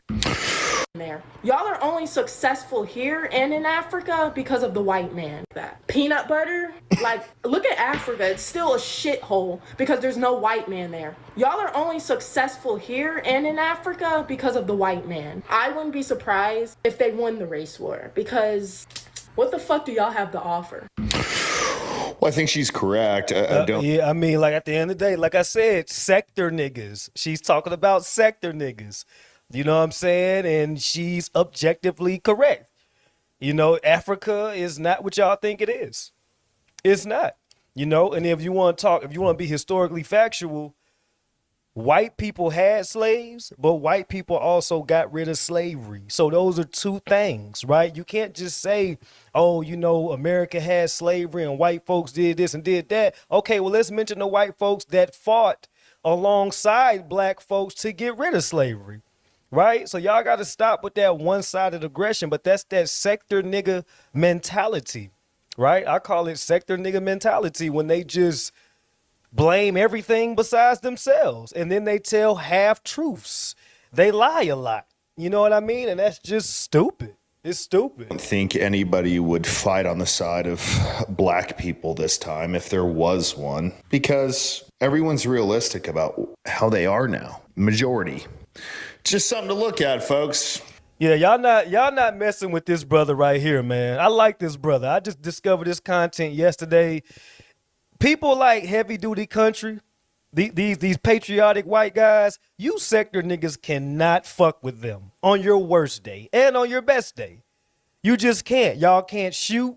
Y'all can't fight. Y'all don't know how to get along. Y'all are not strategic. Y'all are not tactical. Y'all are undertrained. Y'all don't even train. Y'all don't even go to shooting ranges. All y'all do is shoot at each other, and most of the time y'all miss and hit a little girl. Y'all hit innocent bystanders more than y'all actual targets. So no, y'all do not want no race war with them white folks, especially them patriotic white folks that could shoot a fucking bumblebee between your fucking eyeballs. And I know that didn't make sense, but we're gonna make it make sense. You know what I'm saying? Look at this guy, man. There are more patriotic white folks like this guy in this picture right here than there are sector niggas. That's a fact. A lot of you sector niggas are out of shape. Y'all can't run. Y'all can't fight. Y'all can't do hand-to-hand combat. All y'all can shoot, but y'all can't aim. Y'all cannot aim. Y'all don't know how to survive. Y'all have no survival instincts. These white folks will hide in the woods and hunt your ass down. Hunt your ass down. You know what I'm saying? Like, y'all cannot fuck with them, man. Like, you sector niggas, y'all cannot fuck with the patriotic white men that are really prepared for war. Y'all cannot fuck with them. They're too skilled. They're too disciplined. They're too trained. And it's more of them than you. That's just the honest truth. You know what I'm saying? So y'all let me know what y'all think, man. Shout out to Heavy Duty Country. Y'all subscribe to him. I'm going to pin the link to his video in the comment section. Y'all let me know what y'all think, man. It's your boy TJ the Realist. Peace, love, and blessings to everybody, man. Love y'all.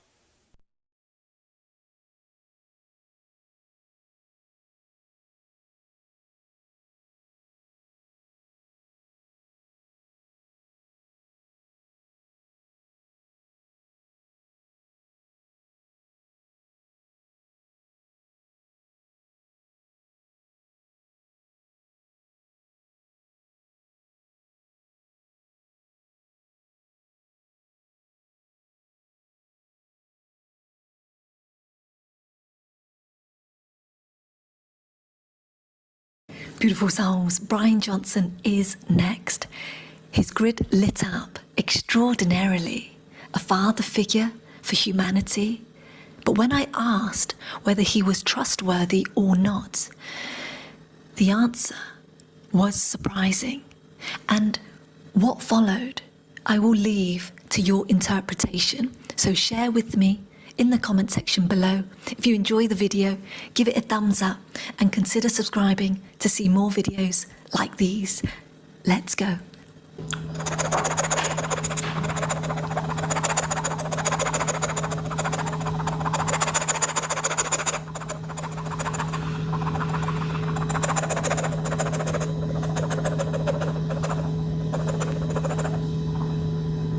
Okay.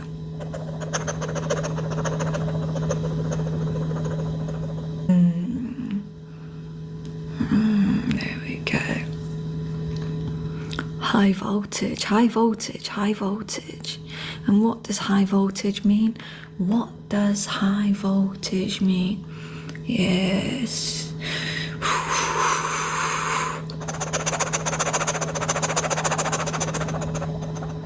All around him is lit up. And that is his, just as those lights there are showing and are shining on him and the lights behind him. His field is more than connected, hyper connected. And that is to do with the electrical circuits and the currents that can move through and that are connected to us as humans at this time on Earth. We have an enormous potential capacity to light these circuits up, but so many circuits in people's grids are out.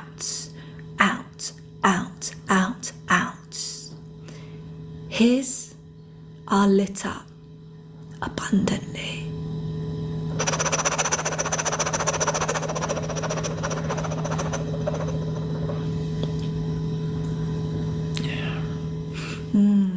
He has a big role to play. He has a big role to play. It's like a father. Let's say here, I got goosebumps. Father figure. Father figure. Clean and pure. Clean and pure. There's a cleanliness about him. And that cleanliness is to do with what he says, how he chooses to communicate. The cleanliness is to do with his actions, his intentions. There we go.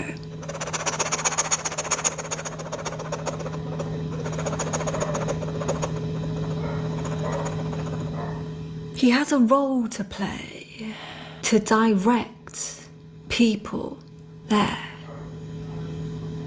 back to their hearts.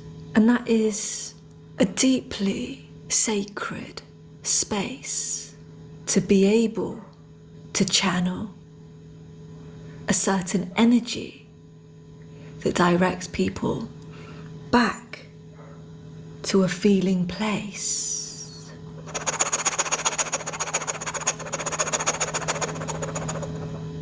We have the root energy coming through, and let's see why this wants to communicate with us.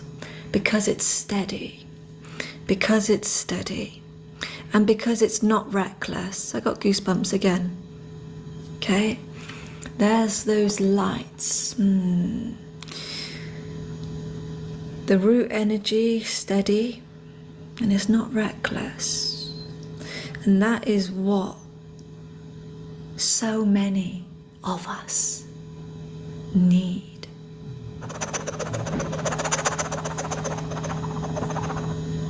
What else do we have here?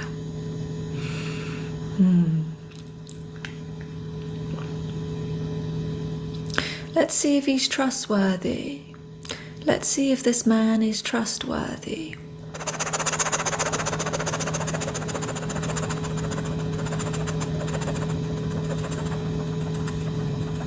There's a cross coming through, okay?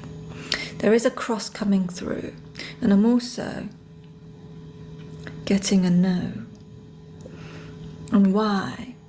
Why would we be getting a no when I ask if this man is trustworthy?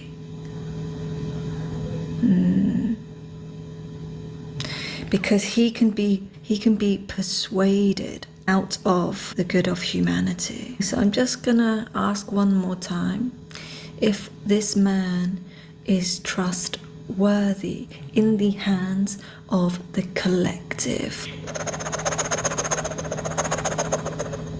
And once more, we get a no. And that is because fallen angel. So there is a timeline here where, despite the father figure, despite the steadiness, which is helpful for so many, the clean and pure energy, the high voltage, enormously high voltage around him, fated to fall, fated to fall.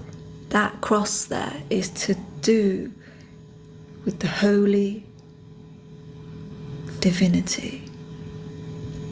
Yes. We'll pause that there and let's see how his field responds in a different setting. So he is acting from a selflessness energy. Selflessness. And this is what he is showing the world. Showing the world. It's an act of selflessness. It's an act of selflessness. There are good intentions here. And the good means that he wants for the better of humanity. However, that betterment can, as he rises and moves up, can become derailed. And then the mission hijacked. And then this is where the fallen angel comes in.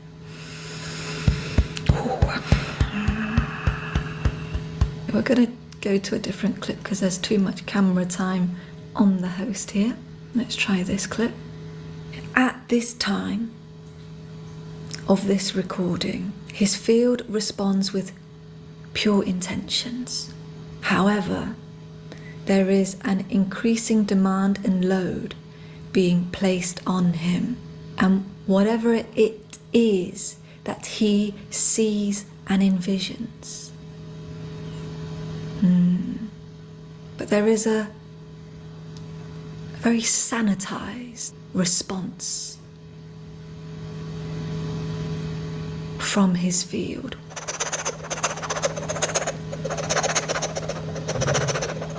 Is there anything else that would be helpful for the collective at this time?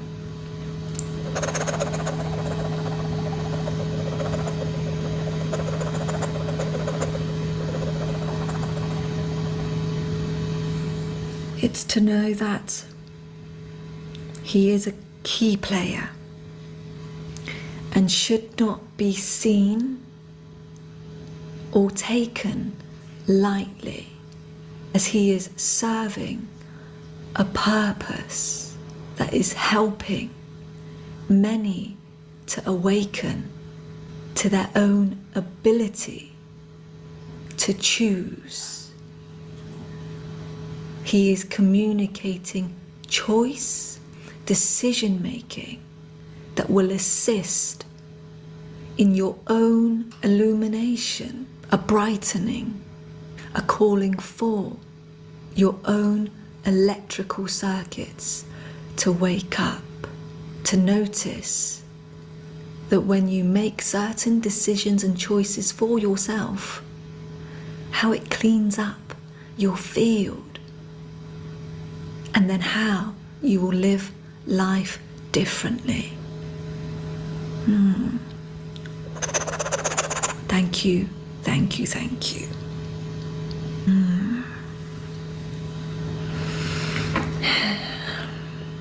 The uncertainty here, why we got a no, and why there was a holy cross that came through, is to do with the direction that he wants to take humanity. And that may not be for the greatest good, for the highest good of all. And we thank you so much for being here. Thank you, thank you, thank you.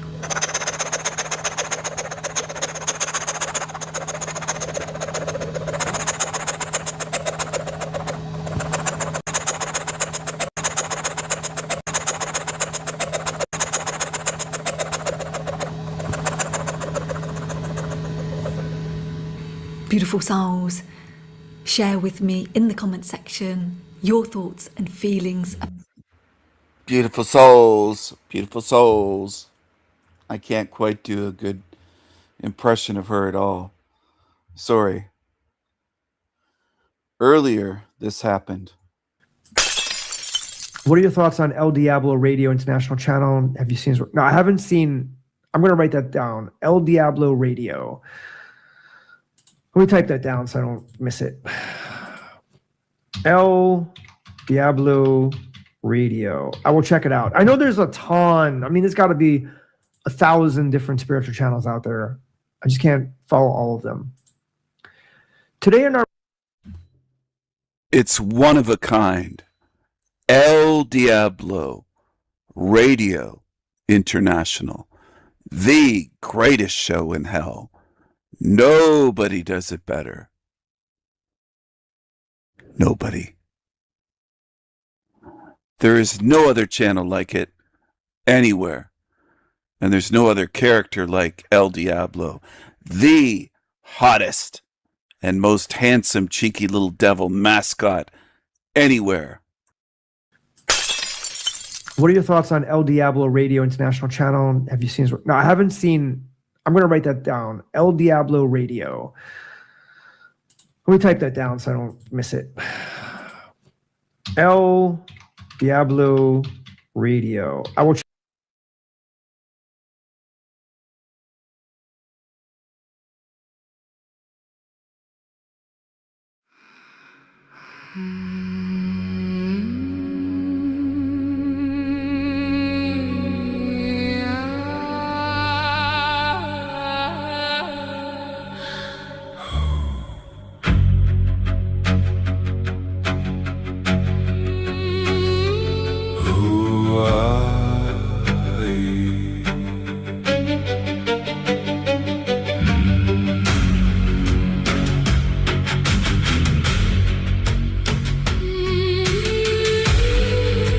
will.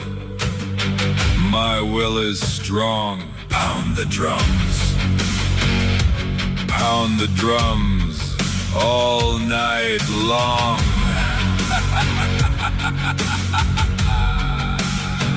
I stand here as a free-spirited being. I stand here against evil and demons seething. I stand here, Viking strong. My will is strong.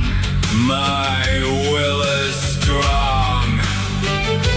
Pound the drums all night long.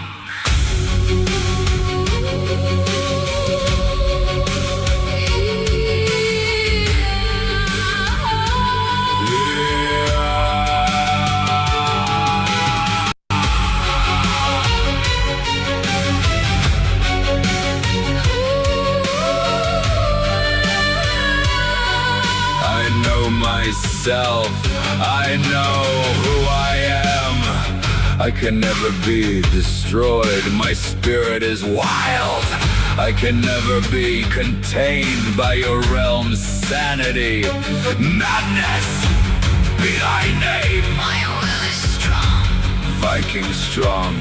Pound the drums all night long.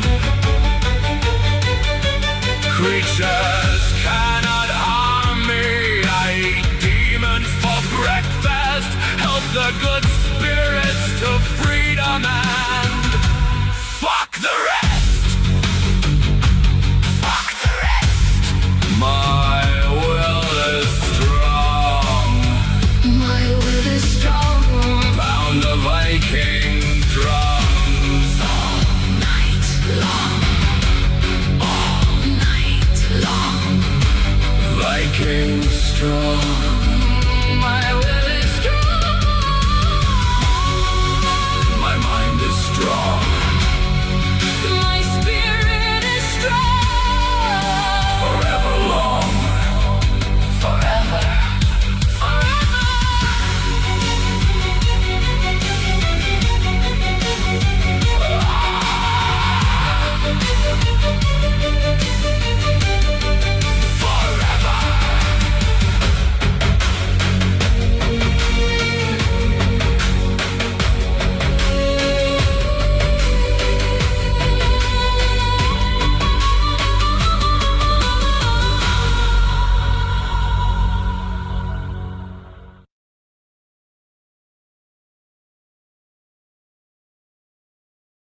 Hello. Hello. Hello. Hello. Hello. Hello. Hello. Hello. Hello. Good morning. Good morning. I'm losing my voice a bit. Had a great chat earlier with Wendy, for those that are just tuning in. Wendy was here live as a guest on this show.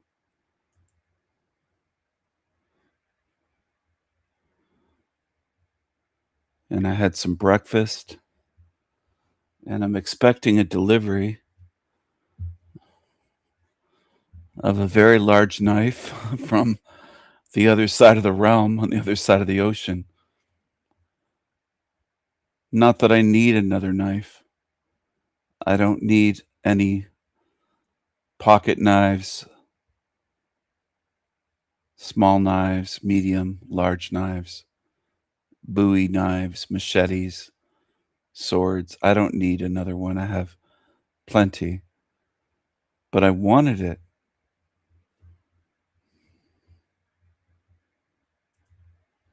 So sometimes I treat myself because I know this is not forever in this realm. I know this is temporary. Here. Here. Right here. This is temporary.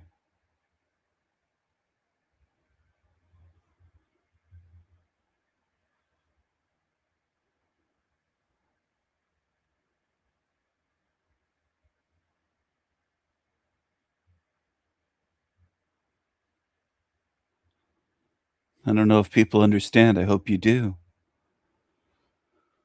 This is very temporary. So I encourage people to enjoy what they can while they're here. There's no sense in being miserable while you're in here. That's exactly what evil wants you to do. So why would you want to do that? Do you see what I'm saying? Do you see what I'm saying?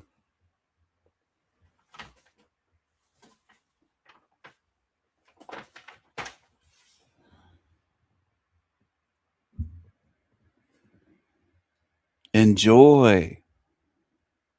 Enjoy your day. Enjoy your night. Enjoy each other. Enjoy your loved ones. There are demons that will tell you, oh, he just talks about hell realm. He's not empowering people.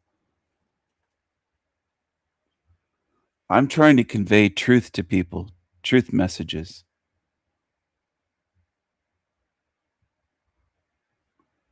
Nothing on my channel is trying to bring people down or make people depressed or miserable or hate themselves or hate living or anything like that. There's other channels for that if that's what you want. I've shown them here. I've mocked them here. Channels that are just miserable. Every video they have is miserable, saying life sucks, their life sucks.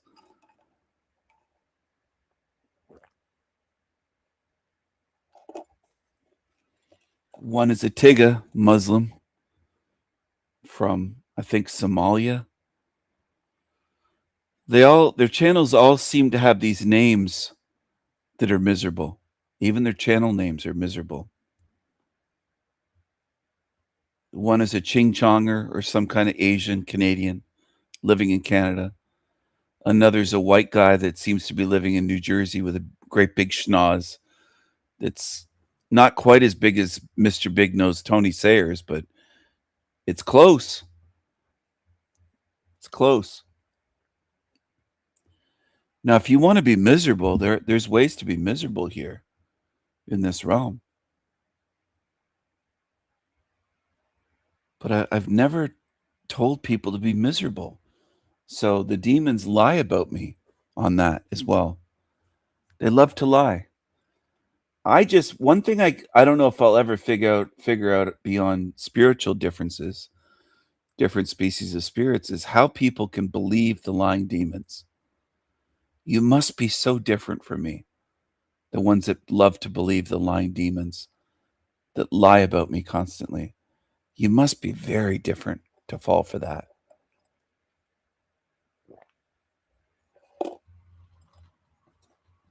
Excuse me, I'm enjoying an iced coffee, soothing my throat.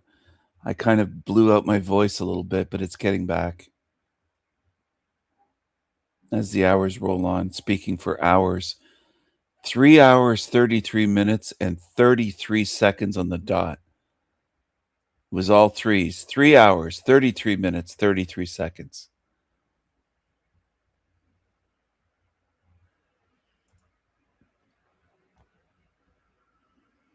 I'm glad to hear that, Wendy.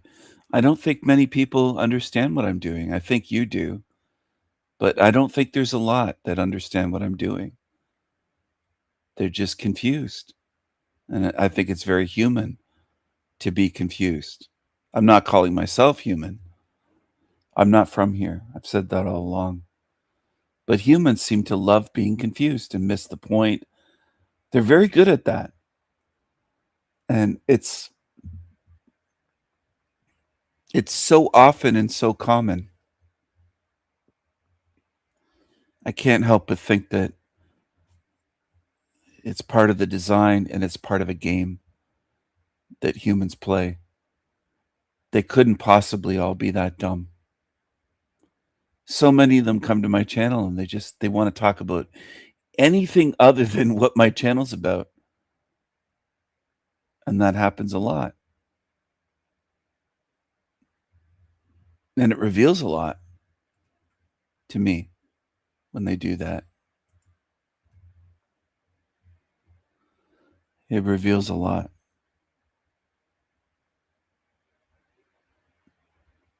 Yes, this might be a good time to wrap it up. I'll play some music on the way out, and I hope people enjoy. I want you to enjoy the songs, feel the music, feel the meaning, feel the spirit, feel what I put into it. I'm not just taking from this world, I'm putting things into it.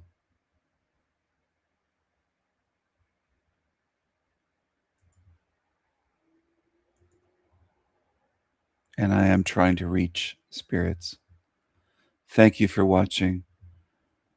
I will be live tonight, later on tonight, with Rose 777. I will live stream it and save it. For those that cannot be here to watch live, you can watch it later on. It should be fun.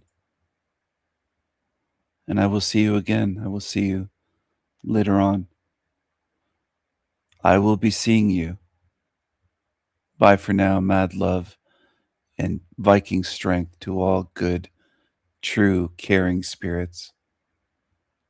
Thanks for tuning in. I'll play some music on the way out. Bye for now.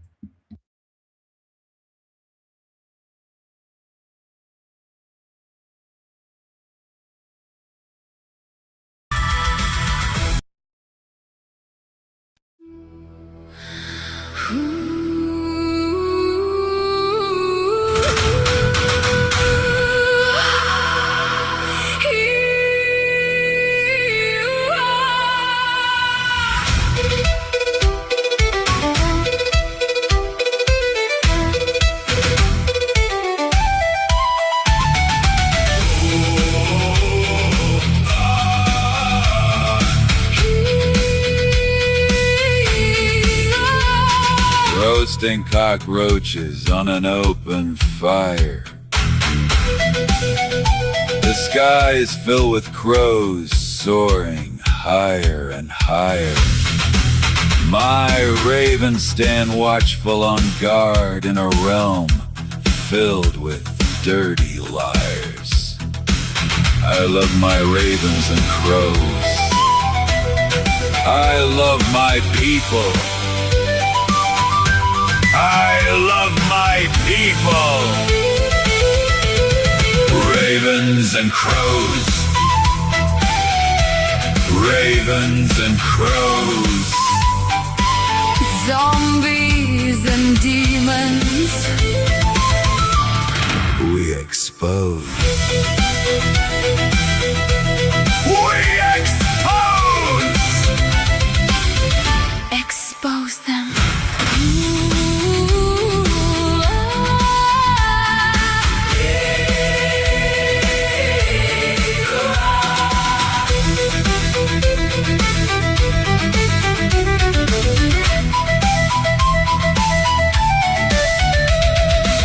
roasting cockroaches on an open fire. The skies fill with crows soaring higher and higher. My ravens stand watchful on guard in a realm filled with dirty liars. I love my ravens and crows. I love my people. I love my people. Ravens and crows. Ravens and crows. With zombies and demons, We dispose. We dispose. Dispose of them. dispose of them. Dispose of them.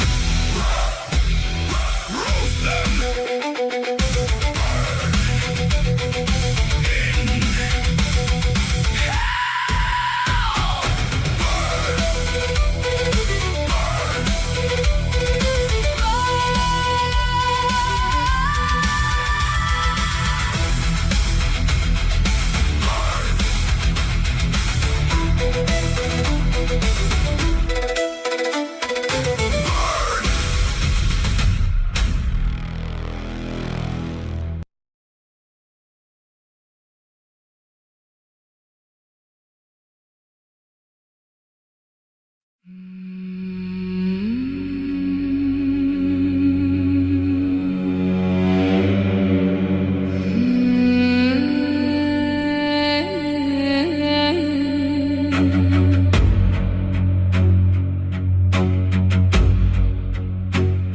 Illuminate.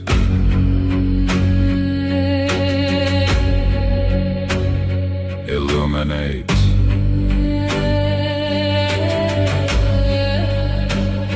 Illuminate the grand staircase.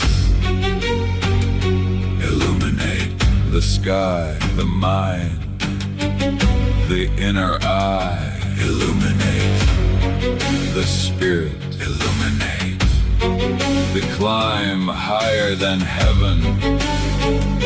Illuminate. I am forever. Eternity swims within me. Forever. Illuminate. Death exists never, ever. Illuminate my conscious spirit. Illuminate. Illuminate. I always was. I forever will be.